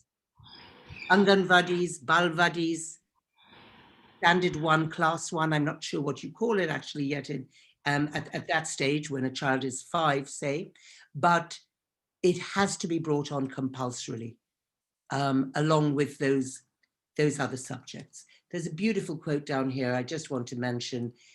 Aristotle said this 2,500 years ago. Education of the head without education of the heart is no education at all. And that is what we believe. So I'm not going to go through every one of these. On our website and on the Samantha website, by the way, I keep saying think equal Samantha, think equal. They are absolutely the same program, the same movement. We, in certain countries, have simply renamed the program because those people, our leaders, our amazing Manjushri Patil in India, who's the director of Think Equal India, felt it was important to have a sense of local ownership. She wanted to bring the program into India, developing it there with the teachers who first piloted it. And we are all for that. We believe in that with all our hearts. We're never about our branding. Think Equal. Who cares what it's called, as long as it's being taught? In Sri Lanka, we're called Samvedi, which basically means the same thing in local languages. We honor local languages and local cultures. So here is in this heart, those 25 competencies and skills that we believe are utterly critical and foundational in a human being's early years. If we don't teach our children each and every one of these 25 competencies and skills, we are setting them off at a disadvantage before the battle's even begun. These are our implementing countries. Again, you can find this information on the website. This is so outdated, this slide. Look at that. Look how we grow. This 38,000 was 2 years ago. 94,000 now. 180,000 it's going to be in March. And so it goes on. And by the way, the Rajasthan government, we have a partnership with Kaivalya Foundation, amazing NGO, the Piramal Foundation and Kaivalya Foundation. And we're working with them in Rajasthan, and the Rajasthan government is partnering with us on bringing this to 15,000 Anganwadis. Imagine, that's 500,000 kids. And that is the beauty of this program, is it just can scale. And in a moment, I'll tell you how and why that is the case. This was a Yale evaluation, a randomized control test that we did. And actually, we're continuing to test. Children exposed to this program were more socially and emotionally skilled and less likely to be anxious, angry, aggressive, and withdrawn than their peers who did not have access to the program. These impacts were extremely large. You don't hear a scientist say that very often, and are supported by anecdotal evidence from the teachers. We know this, we've spoken about that. Here is a graph I want to take you through briefly. Take a look in particular at the blue, dark blue line and the bright pink line. The bright pink line is emotional control. The dark blue line, habitual ways of responding. How important are those two in the act of brutality, disrespect, abuse? How important in the perpetrator is a lack of emotional control?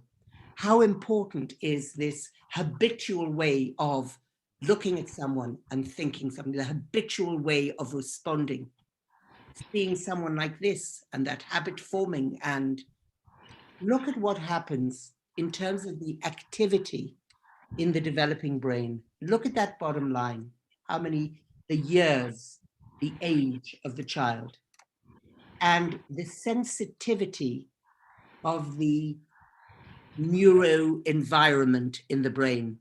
In other words, how much effort is needed or how little effort is needed to learn emotional control and habitual ways of responding. Look at how those lines flatline around the age of 6. Do you see that? That is why we have to do what I say we really must do urgently, seriously, and at scale, because it's not optional. And we don't want to be having our children have to unlearn what they've learned in their developing brain, in the architecture of the brain, and then relearn something else. How would we do that? Take them to therapy for many years? Okay. Here are just some of the persuasive things we know. And I'm sure that if parents knew this, they would be clamoring and saying, why are you not teaching our children social emotional learning at school? This is fundamental. We want them to be able to bring back a £17 return for every dollar invested. We want them to have higher earnings. We want them to commit fewer crimes. We want them to be likely to hold a job and graduate from high school. These are longitudinal studies that have been done over the last 60 years. We are a world that says we revere and respect science. Why don't we revere and respect this science? Because that's what this is. This isn't, fanciful, made up stuff. This is neuroscience. Not one neuroscientist would disagree with what I have said here this morning. They even have improved academic results when they have social and emotional learning at an early stage. And of course, it's the most logical thing. If a child is stressed and anxious, how in God's name is that child's brain going to be open to learning? You can beat that child's hand, as God knows they still do in some countries. You can try and pump that head full of information by rote, repeat, repeat, repeat. Nothing will work if that child is stressed out. So even just on that tiny point, see how important it is. Academic performance was increased between 11 and 17% in one of these many longitudinal tests. Right. We basically have narrative as the spine of the program. And why is that? That has quite a lot to do with my ex-profession as a filmmaker. I know the importance of story and character in terms of exciting empathy. Empathy is critical. It's the glue that sticks all of those competencies and skills in that heart that I showed you earlier together. Without empathy, why would we care about anyone else? If we can't see anything from their point of view, if we can't feel their pain, or why would we care? Empathy is the critical ingredient in all of this. And you cannot teach a child empathy by wagging a finger at that child and saying, put yourself in this person's shoes. That's not going to get you anywhere. That is a vainglorious, theoretical, academic exercise. You need to grab those children's hearts and squeeze them.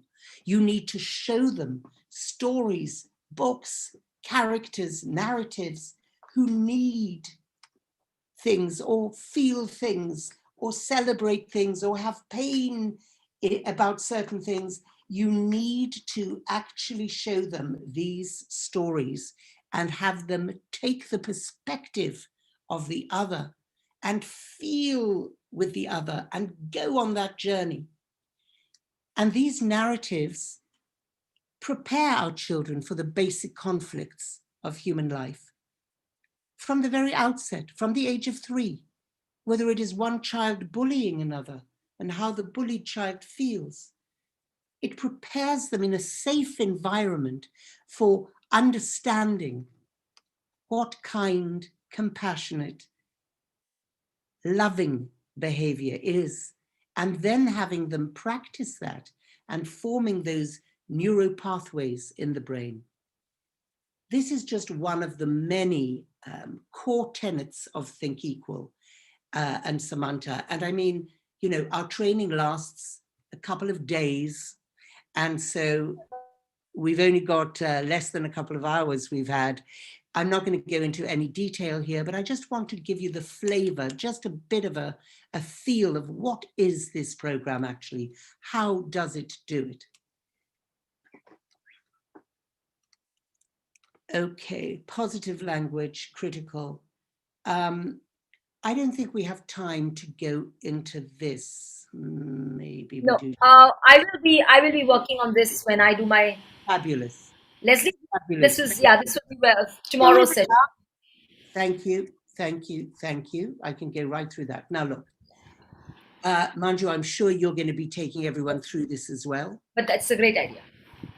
But I'll just briefly sketch this in. Look, the program itself is 30 weeks. It's on 3 levels. So we have level 1, 30 weeks for the 3 to 4-year-olds. Level 2, another 30 weeks, different for the 4 to 5-year-olds, all age appropriate. Level 3, different 30 weeks for the 5 to 6-year-olds. Each week of these 30 have 3 lessons, half an hour each lesson. It is critical that these lessons are continuous, are repeated, because we are forming the neuro pathways. We are co-constructing with our children pro-social neuro pathways in the developing brain. That is precisely what we're doing. And to do that, you need practice, you need scaffolding, you need to learn certain things before other things. And we've had the world's top experts, 22 of them on a committee of experts, helping us create these extraordinary and brilliant resources. Sir Ken Robinson, one of the greatest educationalists who ever walked the earth. Dr. Urvashi Sani, your very own from Lucknow, who is an expert at empowering girls through education. And I keep saying girls, but you know, this is just one of the 25 competencies is gender equality. And we teach our boys as well to free them up of gender constraints and stereotypes, because it is hugely unhealthy for our boys to be told, man up, don't cry like a girl. You are the one who has to take care of the family. And they are, in the UK, you know what the biggest killer of young men is? It's not drugs, it's not cancer, it's not car accidents, it's suicide. Suicide is the biggest killer in the UK of young men under 40. I wonder why. So, basically, the lessons, as I said, are designed to be taught in a particular sequence, and the whole course has to be followed. And that's the only thing we ask of our teachers. We say, look, our contract, our social contract between us is, we give you this for free. It's taken many years to develop with many, many, you know, devoted hearts and brilliant thought leaders from around the world.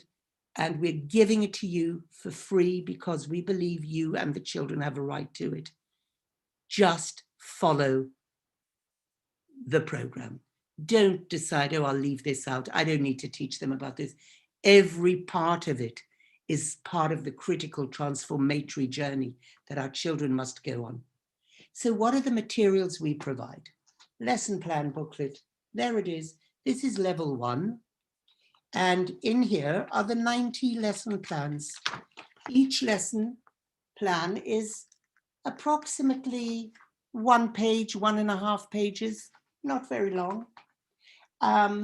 What is critical about the lesson plans is our whole approach and design is it's prescriptive. This is not to say that we don't trust you teachers to have been trained. Not all of you in the early years are trained around the world, believe me. We have come across teachers. I'm thinking of our program in KwaZulu-Natal, one of the poorest province in South Africa, in ECD centers, where a couple of the teachers that we had at the training were illiterate. Well, the only thing you have to be able to do in order to teach this program is you have to be able to read. Because if you can't read the books to the children and the lesson plans to follow the steps, step by step. And when I say step by step, this isn't about tell the children this, inform the children that. It's about ask the children this question. Have the children debate this question. Together, you're equal partners with the children, working it out in this beautiful community of peers who are supporting one another to learn how to live cohesively and productively and pro-socially together. A resource booklet is the second piece of material provided, and this has all of the resources that are needed to teach the lesson plans. I'll just show you one of these. So there is the mood meter. Yale University, this is a best practice tool for teaching our children where to plot their feelings that are high energy and very low pleasantness, high pleasantness, high energy on those axes. And children of 3, believe me, they get this within the first lesson. At that age, children's brains are firing 1 million neurons per second. Per second. Isn't that incredible? It's true. That doesn't happen as we grow older. So the children are hugely capable of all of this learning. And finally, we give you a pile of beautiful, and I don't even think I've got 22 in my hands here, but beautiful narrative picture books, 1 per week. And, you know, each one illustrated by and customized to countries, of course, as well. So there you go. That's the same book as that, only it's been redrawn. One for, I think we redrew this for the UK for our program here. And I believe this one was for North Macedonia. You'll see that's a North Macedonian costume. Anyway, that is the package. It's as simple as that. Lesson plan components, very classical, structured lesson plans. We have the objectives. By the end of the week, what are the outcomes that we want to see in our children? We have the vocabulary, and you'll be amazed at how our kids pick up these words incredibly quickly and easily. We have the resources. What do I need to teach this particular lesson? Well, here I need the book. Is there anyone like me? Here it is. I have my book. I need the Okapi templates, which are on page 5 of the resource book. I need 1 per child. Whoops. I haven't got a photocopier. I can't give 1 per child. What I do then is I hold up my picture of the Okapi, and I say to the children, I want you, there's a good picture of the Okapi. I want you all to draw the Okapi. It doesn't matter what their okapi looks like. What matters is it's their okapi. It's unique. And that actually underlines for us the learning. So it's no problem if you can't photocopy the resources. Nothing is required to teach this program that costs money or that some schools who don't have resources would not have. We've been very equal from that point of view. Look at some of the okapis that our children have drawn. Every one of them different. Look, unique. We are teaching them that each and every human being is unique.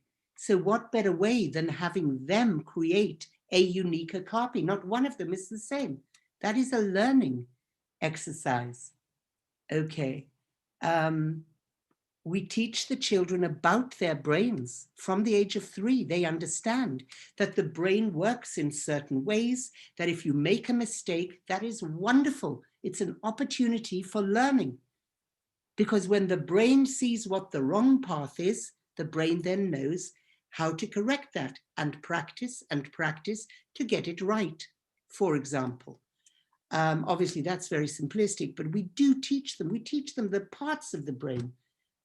You want to see little 3-year-olds talking about my amygdala.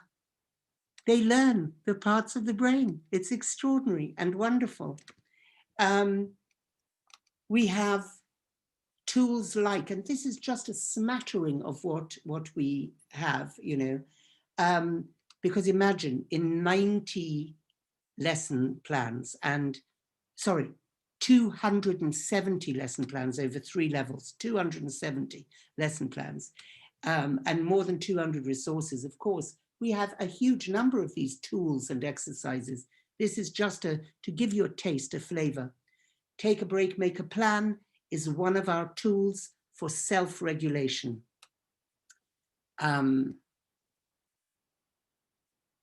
Partnership material.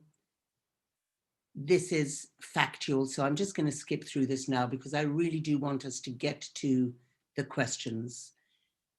Here is the mood meter with the feelings plotted.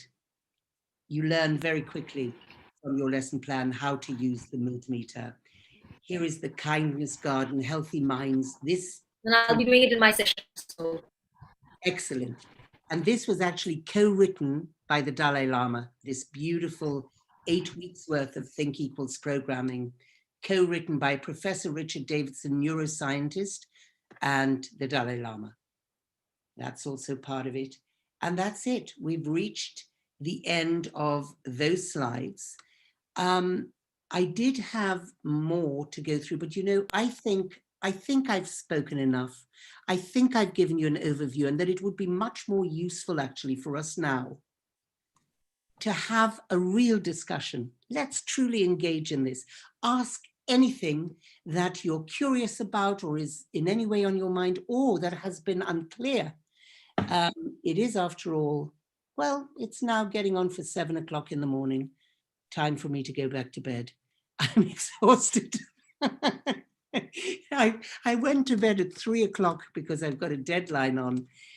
So I literally had 2 hours sleep when I woke up at 5 to do this. I'm glad I've managed to string some sentences together. What a relief. And now let me string sentences together in response. Please, let's engage in conversation. And I'd love to. Yes, I would request all the participants here on the Zoom and also those who are watching us live, if you have any questions that you want to ask Miss Leslie, please post them here or on the YouTube chat. In the meanwhile, I have a few questions based on the responses that our people watching us, our viewers have given us. Here you have a filmmaker turned down filmmaking to focus on the root cause of social, cultural behavior of adults. And she realized that it was important to get down to the early years education because that is where a positive change can be brought. So, Leslie, I have a few things to ask you that your research while you were doing filmmaking helped you in the desired direction, and you kind of appreciate and you tell the teachers that early years education is going to do the best in this area. And so integrating the socio emotional learning in the early years education is important. And for that, in a very limited time, you have told us about the Samantha program, the Think Equal program. But would you also advise these teachers to do their own research, like how you did your research? So how would you kind of take them towards that kind of a mindset that they have to look for in their own classrooms, they have to do their own research in order to incorporate the SEL in the classroom, in the early years? That's a great question. I would say, Neeraj, that number one, nobody should go through that journey I went through in Tihar jail. So you don't have to do that part of the research, believe me. In terms of reading up on, you know, you're going to hear, you're going to read exactly what I've just told you. I've spent 4 years doing that. Now, the research into the brain science and why it is in the early years that, you know, we need to put this foundation in, just go to some sources, some articles, read a bit just to verify that it is absolutely the case that every single neuroscientist in the world believes this. That is the correct thinking. Once you know that, of course, do the research, bring your own, yourself and your own research and your own creativity to bear on finding materials, coming across, you know, books, games, ideas, role play, songs, art projects that you can do with the children. The more of that you do, the better. The more engaged you are in bringing of yourselves to the children, to the classroom, the more they will thrive. There is no question. Do you have to do that in order to mediate social emotional learning to your children? No. The answer is, all you have to do is take this program and follow it through. That's it. It's all there. It's all there for you, organized, all the materials handed to you on a plate. And then you can embellish and bring more to that. But I would say, why reinvent the wheel? Why spend time looking for things? I'm not saying don't look, I'm saying be alert to whatever there is and gather it in and continue. I mean, I continuously am coming to my director of education saying, Amber, I've just had an idea. I've just found, look at this. I took a picture. I was at an airport. I saw this poster. And I think this could be used. I'm doing it all the time. I'm driving her insane. She's saying we have to settle this curriculum at a certain point. You know, enough. And I'm saying, no, it's a living, growing thing. Let's keep, and that is how you should be looking at it. It's a living, growing thing. But you don't need to go and do any more work. We've done 4 years worth of work. You just need to advocate to your district collector, to your regional minister of education, your state minister, your CM, your deputy CM. You need to go and say, we need this for our children. Please. The cost of these materials are so pathetic. They are so little.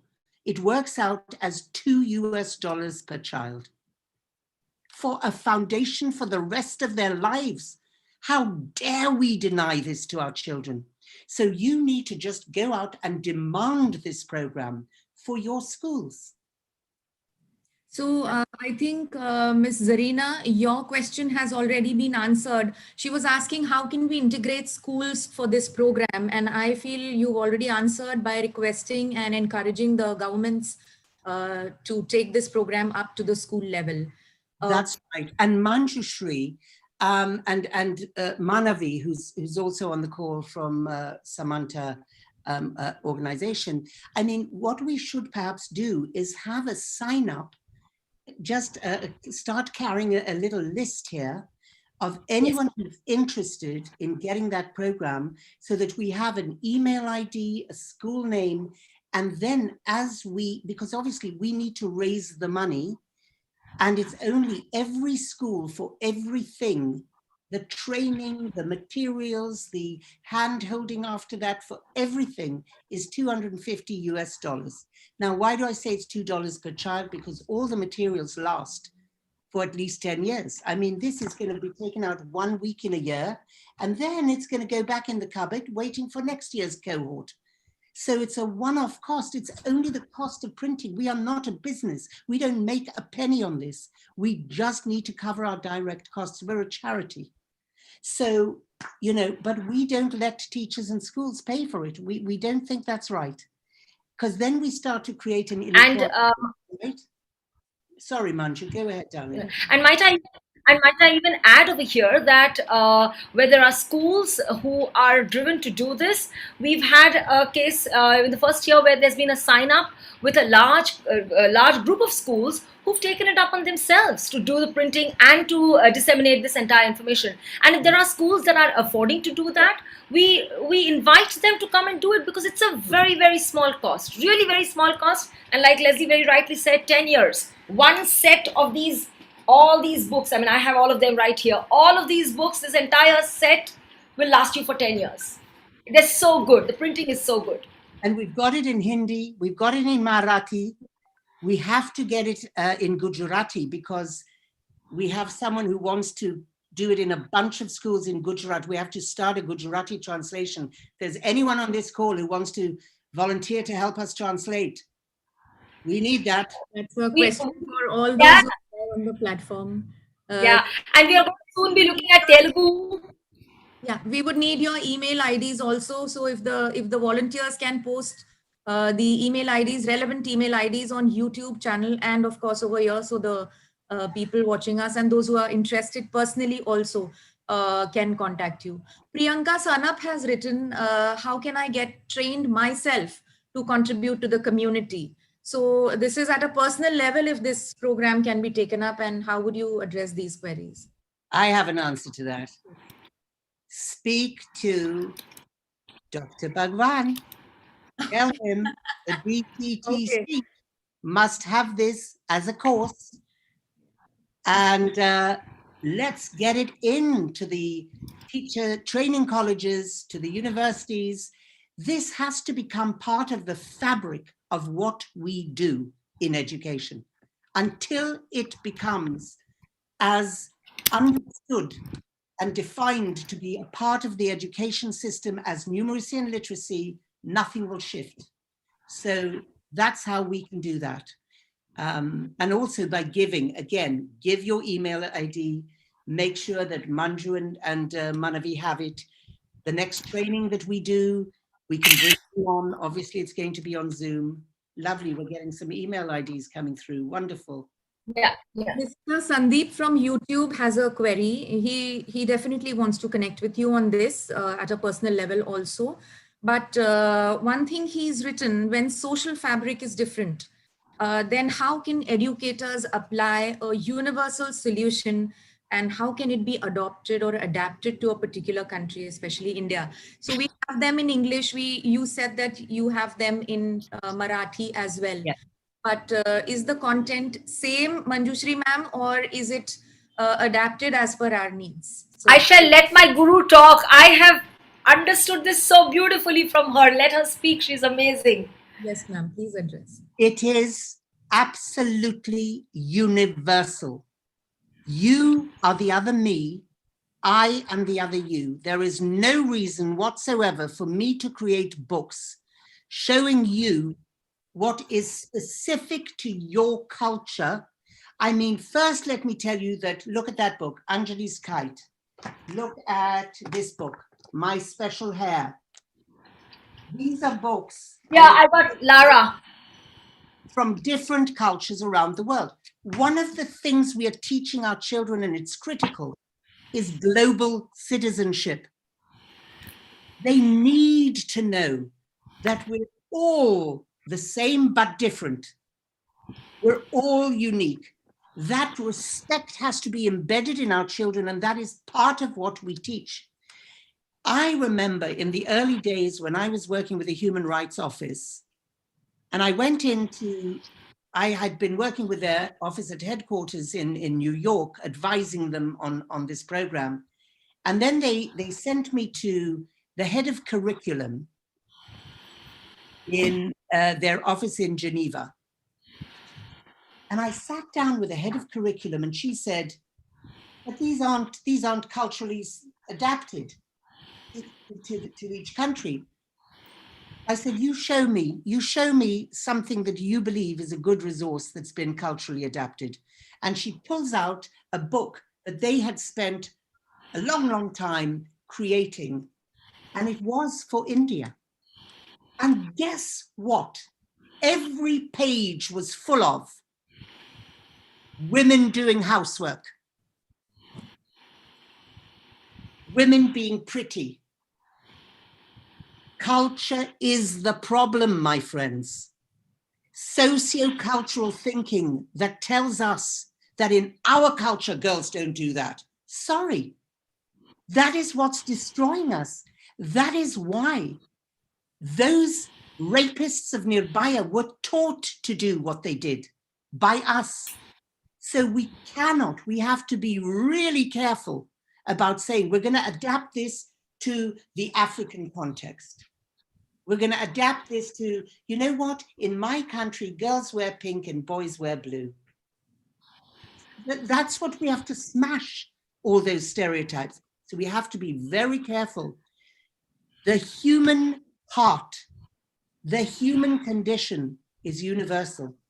You feel the same pain that I feel. It has to be universal, actually, for it to be effective. Absolutely.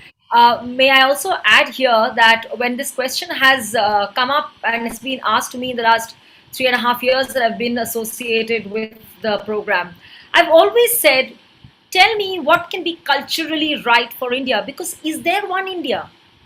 Because the moment I say there's a Manvinder and there's an Arundhati and there's a Mahalakshmi, then suddenly, a moment I've said it, you've got these people's names, right? There's an Arundhati, there is a Manvinder, and there is a Meenakshi, there's a Lakshmi. Then suddenly, where is it India adapted either? Then you will say, oh, but it is not adapted to Telangana state. It's not adapted to Tamil Nadu state, which is exactly the discrimination that we want to stop. We just want to say one word, Vasudhaiva Kutumbakam, where we all are one. And so whether it is Okapi, an animal, or whether it is Lara, the yellow lady bird, or whether it is Anjali or it's Diego, whether it is any of these, the bottom line is we all have emotions. The bottom line is we all have to take care of our mindful behaviors in a social context. We have to be aware that if we have gotten through our books, I think it's a job beautifully done. And you know what? Again, this discrimination is in your and my mind as adults. Children don't have a problem. We've taught this entire curriculum to the Thane Municipal Corporation. And you should see the way they talk about Lara, the yellow lady bird, because they are not interested in Lara. They're interested in the emotions Lara went through. They're interested in the emotions that Daisy went through, how she tried so hard to flap and fly. Now that is what we are trying to say. So my urge is, in the process of getting our children to learn, the byproduct is you and I as adults are also learning. And that is truly happening. Now my teachers are saying, ma'am, we never thought of it. You know, the TMC teachers are saying, ma'am, we never, kabhi laga nahi ki hum bhi aise sochenge. That, you know, yeah, of course, we all have emotions. Doesn't matter if you're Lara or you're Daisy or you're Sizwe or you're Okapi. Doesn't really matter at all. So that's the answer even I feel holds for India. There is no one India. So let's not even talk about that. There's just one world. There's one earth, one world. That we should talk about. Ma'am, when you say that when the children are going through this kind of learning with their teachers and in the schools, as per the Samanta program, do you mean to say that we need not train or take any sessions with the parents, and in the course of in time probably the adults are also going to take it up? Or do you think at the moment it's necessary that sessions should also be done with parents? It would be wonderful, and we do have materials. So especially given the advent of COVID, we have spent the last year producing home kits. And by the way, on our website, you can go to the website. If you want it in Hindi or Marathi, you go to the Samantha website, right, Manju, for the giveaway books. And English as well. All three are on the Samantha website. And English. So go to the Samantha website, not the Think Equal website, the Samantha website. It's the same thing ultimately. But go to the Samantha website and you have 6 weeks worth of materials, books, lesson plans, resources for the classroom, but also home kits for the parents. 5 activities per week of just 10 minutes each. You know, in the classroom, we have 3 times 30-minute lessons. And we actually urge the teachers, if you could go on for longer, please, please do. The children will want to. At home, parents don't have that kind of time, but we give, it's a page each for each activity, and it just gives the parents connection with their children over the same books, different, but to do with the same themes. Look, I'm going to be brutally honest with you, because I think it's very important to be honest. I don't believe we will fundamentally change the parents. It's very difficult to do that without taking them through therapy for many, many years. It is nigh on impossible once you have grown up with certain neuro pathways to change your stereotypical thinking, your discriminatory mindset, your prejudices, your habits. It's mind-blowingly difficult to do that. We are not, our mission is not to train adults to change mindset. Our mission is to give children the right foundation. We have to start with the children, as Gandhiji said, because if we delay that, we're delaying this generational change. You know, when a child reaches 5 and we haven't got that child yet in a Think Equal classroom, gone. In 1 year, that child's passed through that modifiable window for foundations. Don't get me wrong. I'm not saying people can't change after the age of 6. Of course they can, but with much greater effort and input. And where's that going to come from? If it's not coming at the most easy time in a child's life to teach it, why is it going to come later? Who's going to suddenly decide, oh, let's stop all of this regimented testing, numeracy, literacy, failed education system, because quite frankly, you know, the country in the world that has the so-called best, according to the PISA scores, etc., education system in the world, South Korea. What does South Korea also have, my friends? The highest suicide rate of students in the world. What are we doing to our children? What are our values? Do you want a child that has well-being and that lives a happy, healthy, long life?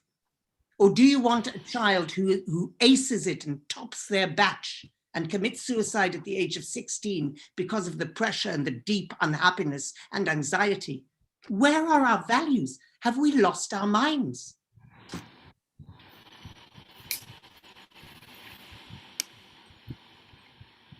So yes, the answer is we do try to involve the parents. It is, of course, going to be preferable for parents to try to better and ameliorate their behaviors at home.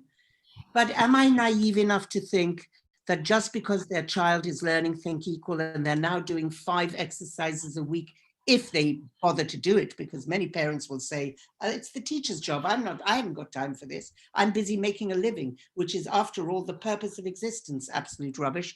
Anyway, the thing is, you know, even if the parents do it, are those husbands going to stop beating their wives?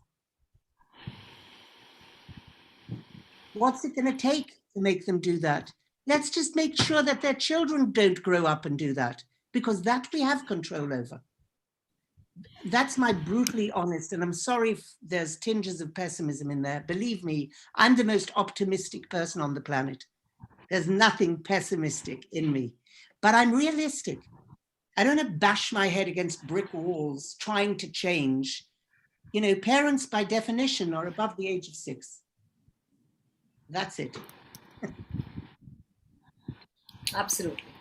Thank you for that clarification also. There are many people in the Zoom chat who want to take this program personally, which means that probably they have not been able to go through the SEL program during their childhood, but then now they want it as a quick fix, as teachers, as parents maybe. And there are also a couple of them in the chat who mentioned that I want to take it up and pass it on also to the people in my community. So I'm sure the emails and the addresses, they have been noted down, ma'am, because we'll need to get back to them. So firstly, let me say to that, Shakte Fakte. And the other thing I want to say is, Sheetal Kemcho. Sheetal has written that she's Gujarati and can help. Sheetal, mujhe tumse How bahut sweet. Okay, we'll be in touch. We do need And, help. and we must read what Eunice has written over here. She's written, Miss Leslie, indeed, guard your heart, for out of it flows the issues of life. You dare to tell the truth as it actually is. Exemplary boldness. And I would Lovely. wish to say something in connection with this. There is another viewer on YouTube who's mentioned that yes, we do indeed talk about social emotional status of children and others. Of course, we also have our emotional states, and probably that was one reason why we shifted to not taking the actual real name of the girl and called her Nirbhaya. So, ma'am, you've been constantly addressing her with her real name and the real name of the victim and the rapists as well. Ma'am, would you want to say something to Mr. Sandeep, who's questioning you that is it right, or how would you? Is it right to name her? Yes, he's questioning what do you want to say, because you've been taking names. Yes. And is it okay? Sandeep ji, let me tell you that in making my film, my first duty of care was to Jyoti's parents. Jyoti's father himself named her. And if he hadn't done that, I would actually have respected the culture, because why is it illegal to take the name of a rape victim or rape survivor? I'll tell you why it's illegal. It's a protective measure. It's because that girl, if you name her, will be shamed and dishonored. She will not be able to marry. Who's the victim in this? Who's the one who didn't do the bad thing? The girl. And she's the one who suffers in a culture that says you bring shame and dishonor on your family. That is part of the socio-cultural thinking that we must change. It's not right. The shamed person, the dishonored person, is the perpetrator, not the victim. She should have been alive today. She should have grown up to build that hospital that she wanted to build in her father's village.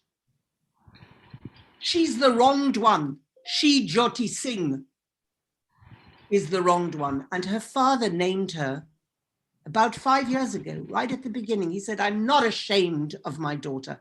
I have nothing to be ashamed about. I have only to be proud of my daughter.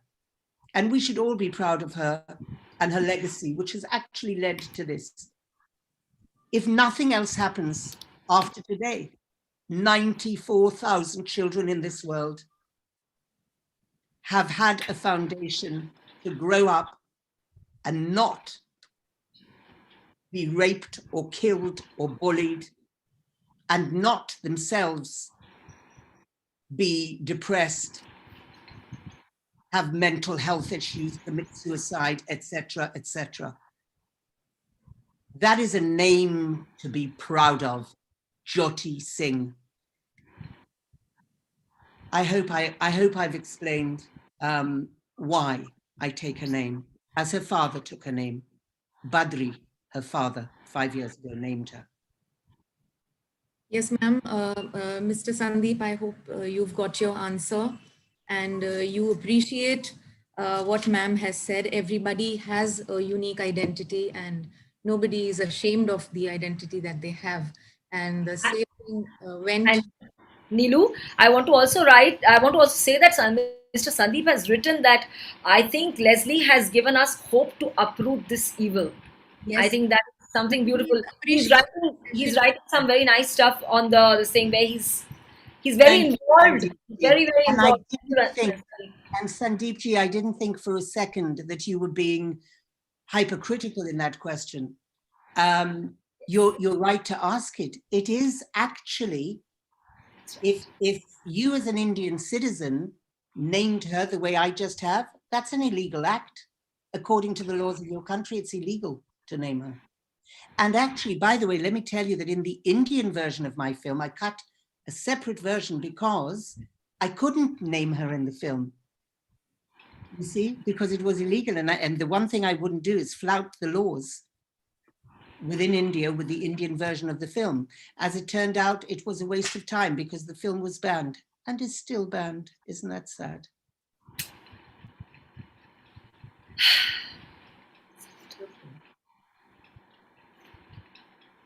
Yes, ma'am. There's a lot of appreciation on YouTube as well as on Zoom about the session that you've so passionately taken and enlightened us all about the importance of social emotional learning in the early years education, and especially also reaching out to the patron of Think Equal, Meryl Streep, and she also shared her perspective on the behavior of people in this regard, in the matter of social emotional behavior. And she's also made an appeal to the governments to come forward to aid socio-emotional learning, and which is what I think Samantha, India is also trying to do, make an appeal to the government over here in order to include an aspect of socio-emotional learning in the early years education. Of course, we are indeed now more aware of this aspect of learning in order to avoid a lot of complications in our lives as adults. I am also really grateful to you when you talked about Nelson Mandela's quote on education, which we had all read and reread and of course given a lot of thought to it, and we had quoted it so many times, but never with the intention of looking at it in the perspective of what education is he talking about. And after your research, what you found and what you have shared with us, that it is all about teaching the child hate in order to make him a person who hates others, or teaching a child about love in order to make him a person who will love others as and when he grows up rather. So of course it's a very important statement that we all teachers must learn, especially the ones who deal with small little children in schools, and of course as parents and as community members we all deal with small children. So it's irrespective of the fact whether we are early childhood teachers or not, every one of us as individuals, we've understood the value of SEL, and of course we are also grateful to you, and of course to you also Manjushri ma'am, that you've both come together and clarified so many queries of ours in order to get us to that level of at least understanding SEL and kind of adapting it to our needs. Also grateful to you, ma'am, for for clearing in our minds, and we are more able to figure out now that it's not just important for children to learn it, but also as adults we learn it, and also like a transition for parents too. So yes, formal sessions for parents would be good, but then even if not taken through our children, our parents are always going to learn, and that's what has been happening. Neelaji, that was a beautiful, beautiful summary, and thank you so much for those eloquent and wonderful words. I have just spotted somebody in amongst the hundreds of people we have with us.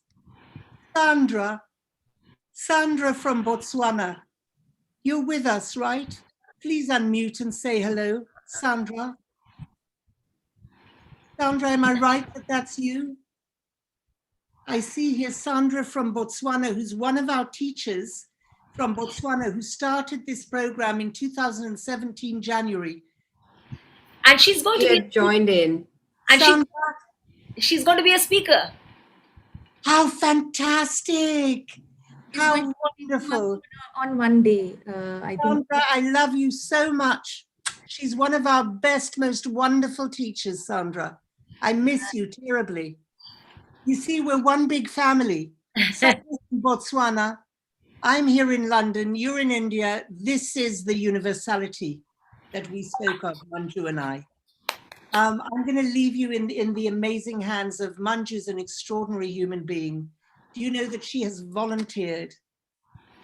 Manju has done this with all of her heart and all of her dedication for the last 3 years. She has never asked for anything for it. I revere you, Manju. I respect you. I love you. Mera dil bhi kitna pagal hai. Mwah. You're an amazing human being. And I leave you in her extraordinary hands and the wonderful hands of our colleagues at BTT. Marvelous, amazing you all are. Just think, it wasn't a month ago that we were on the phone saying, you know what, we should arrange a webinar. We should, look, here we are. That is action. That is activism. I leave you with that. I'm so thrilled to have been with you. Sandra, I'm going to write and phone you. And I'm going to actually see those of you who are still here on Friday. I believe I'm coming back on Friday with an extraordinary, amazing actress who you will recognize called Amy Jackson, who is a patron among India. Okay. You began with. Oh, sorry. Thank you, Manju. Sorry. You began with a question, and that is, when you began, it's a usual way that people who speak in seminars begin with a question so that people start thinking and imagining. But then the question that you so passionately, with such a passion and conviction in your voice, you posed, how can literacy and numeracy be compulsory for small children and social and emotional learning be voluntary, asking them to empathize or asking them to be in healthy relationships or being responsible citizens. So how can that be? And that was a question that really set us thinking. So it was not a usual question, and I'm sure all of us are left with that question still. And every day we are going to ponder upon that and find a question to address this particular question as to why is this.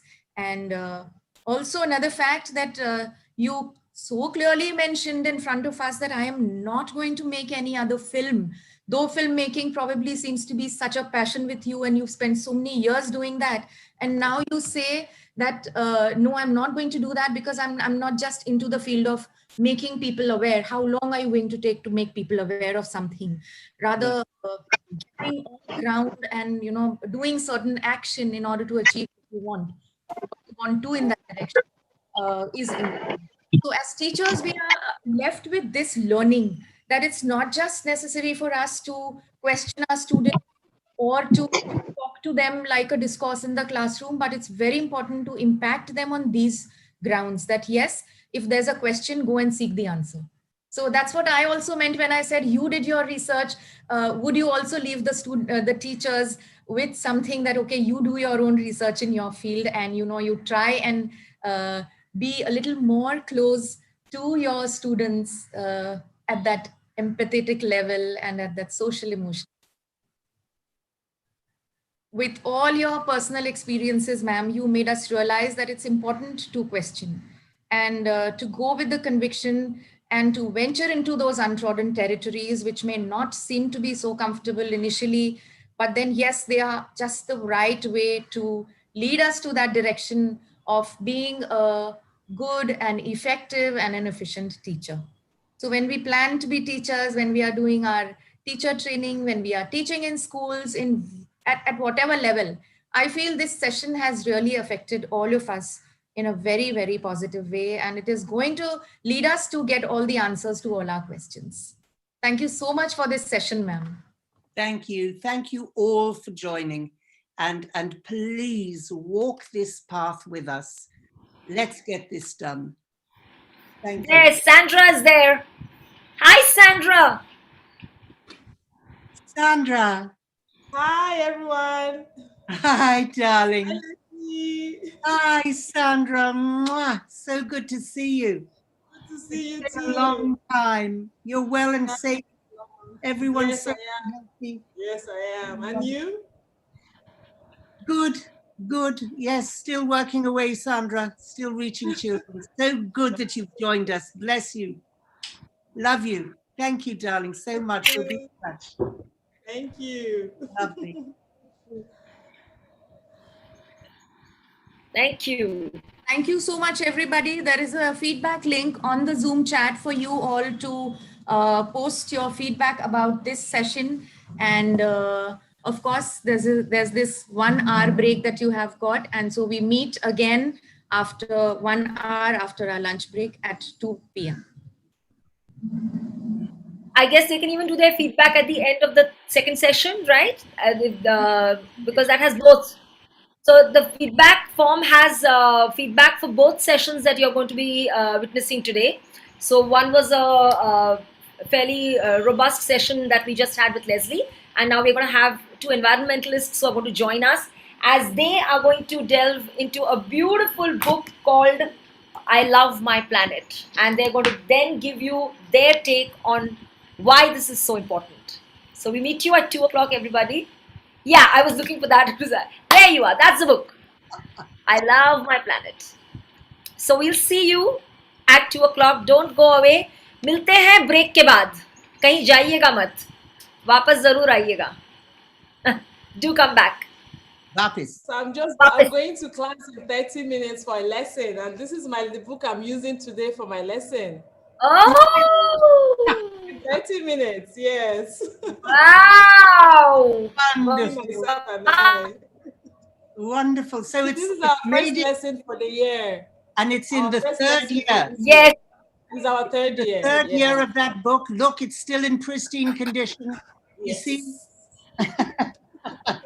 We're really looking forward to meeting you, Sandra, on Friday. She's smashing. She's so special, Sandra. One of my favorite of all of our teachers. So dedicated, so amazing. I am off now. I'm going to sleep. Bye-bye. Good night to you. Good morning and good night to you. Bye-bye. Friends. Bye-bye. Bye. Bye. Bye-bye.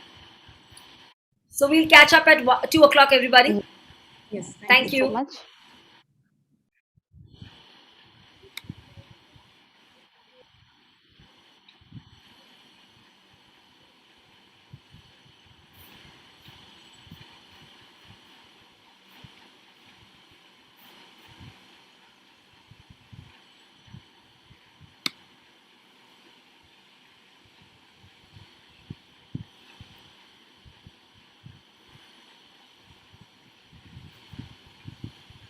Nona,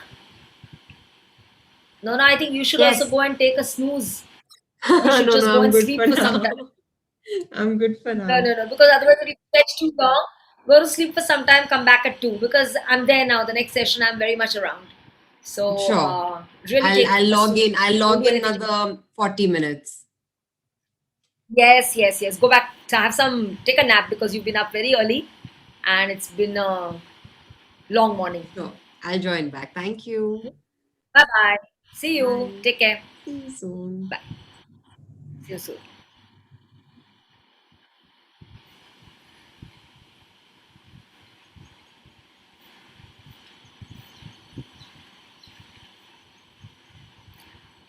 Maybe we could end the meeting and come back again. That'll work. Ma'am, we'll keep it on only. Ma'am, we'll keep it on. Okay. All right. We're just pausing it, everything. Right. You'd like to stop YouTube? No? Yeah, I was just doing that only.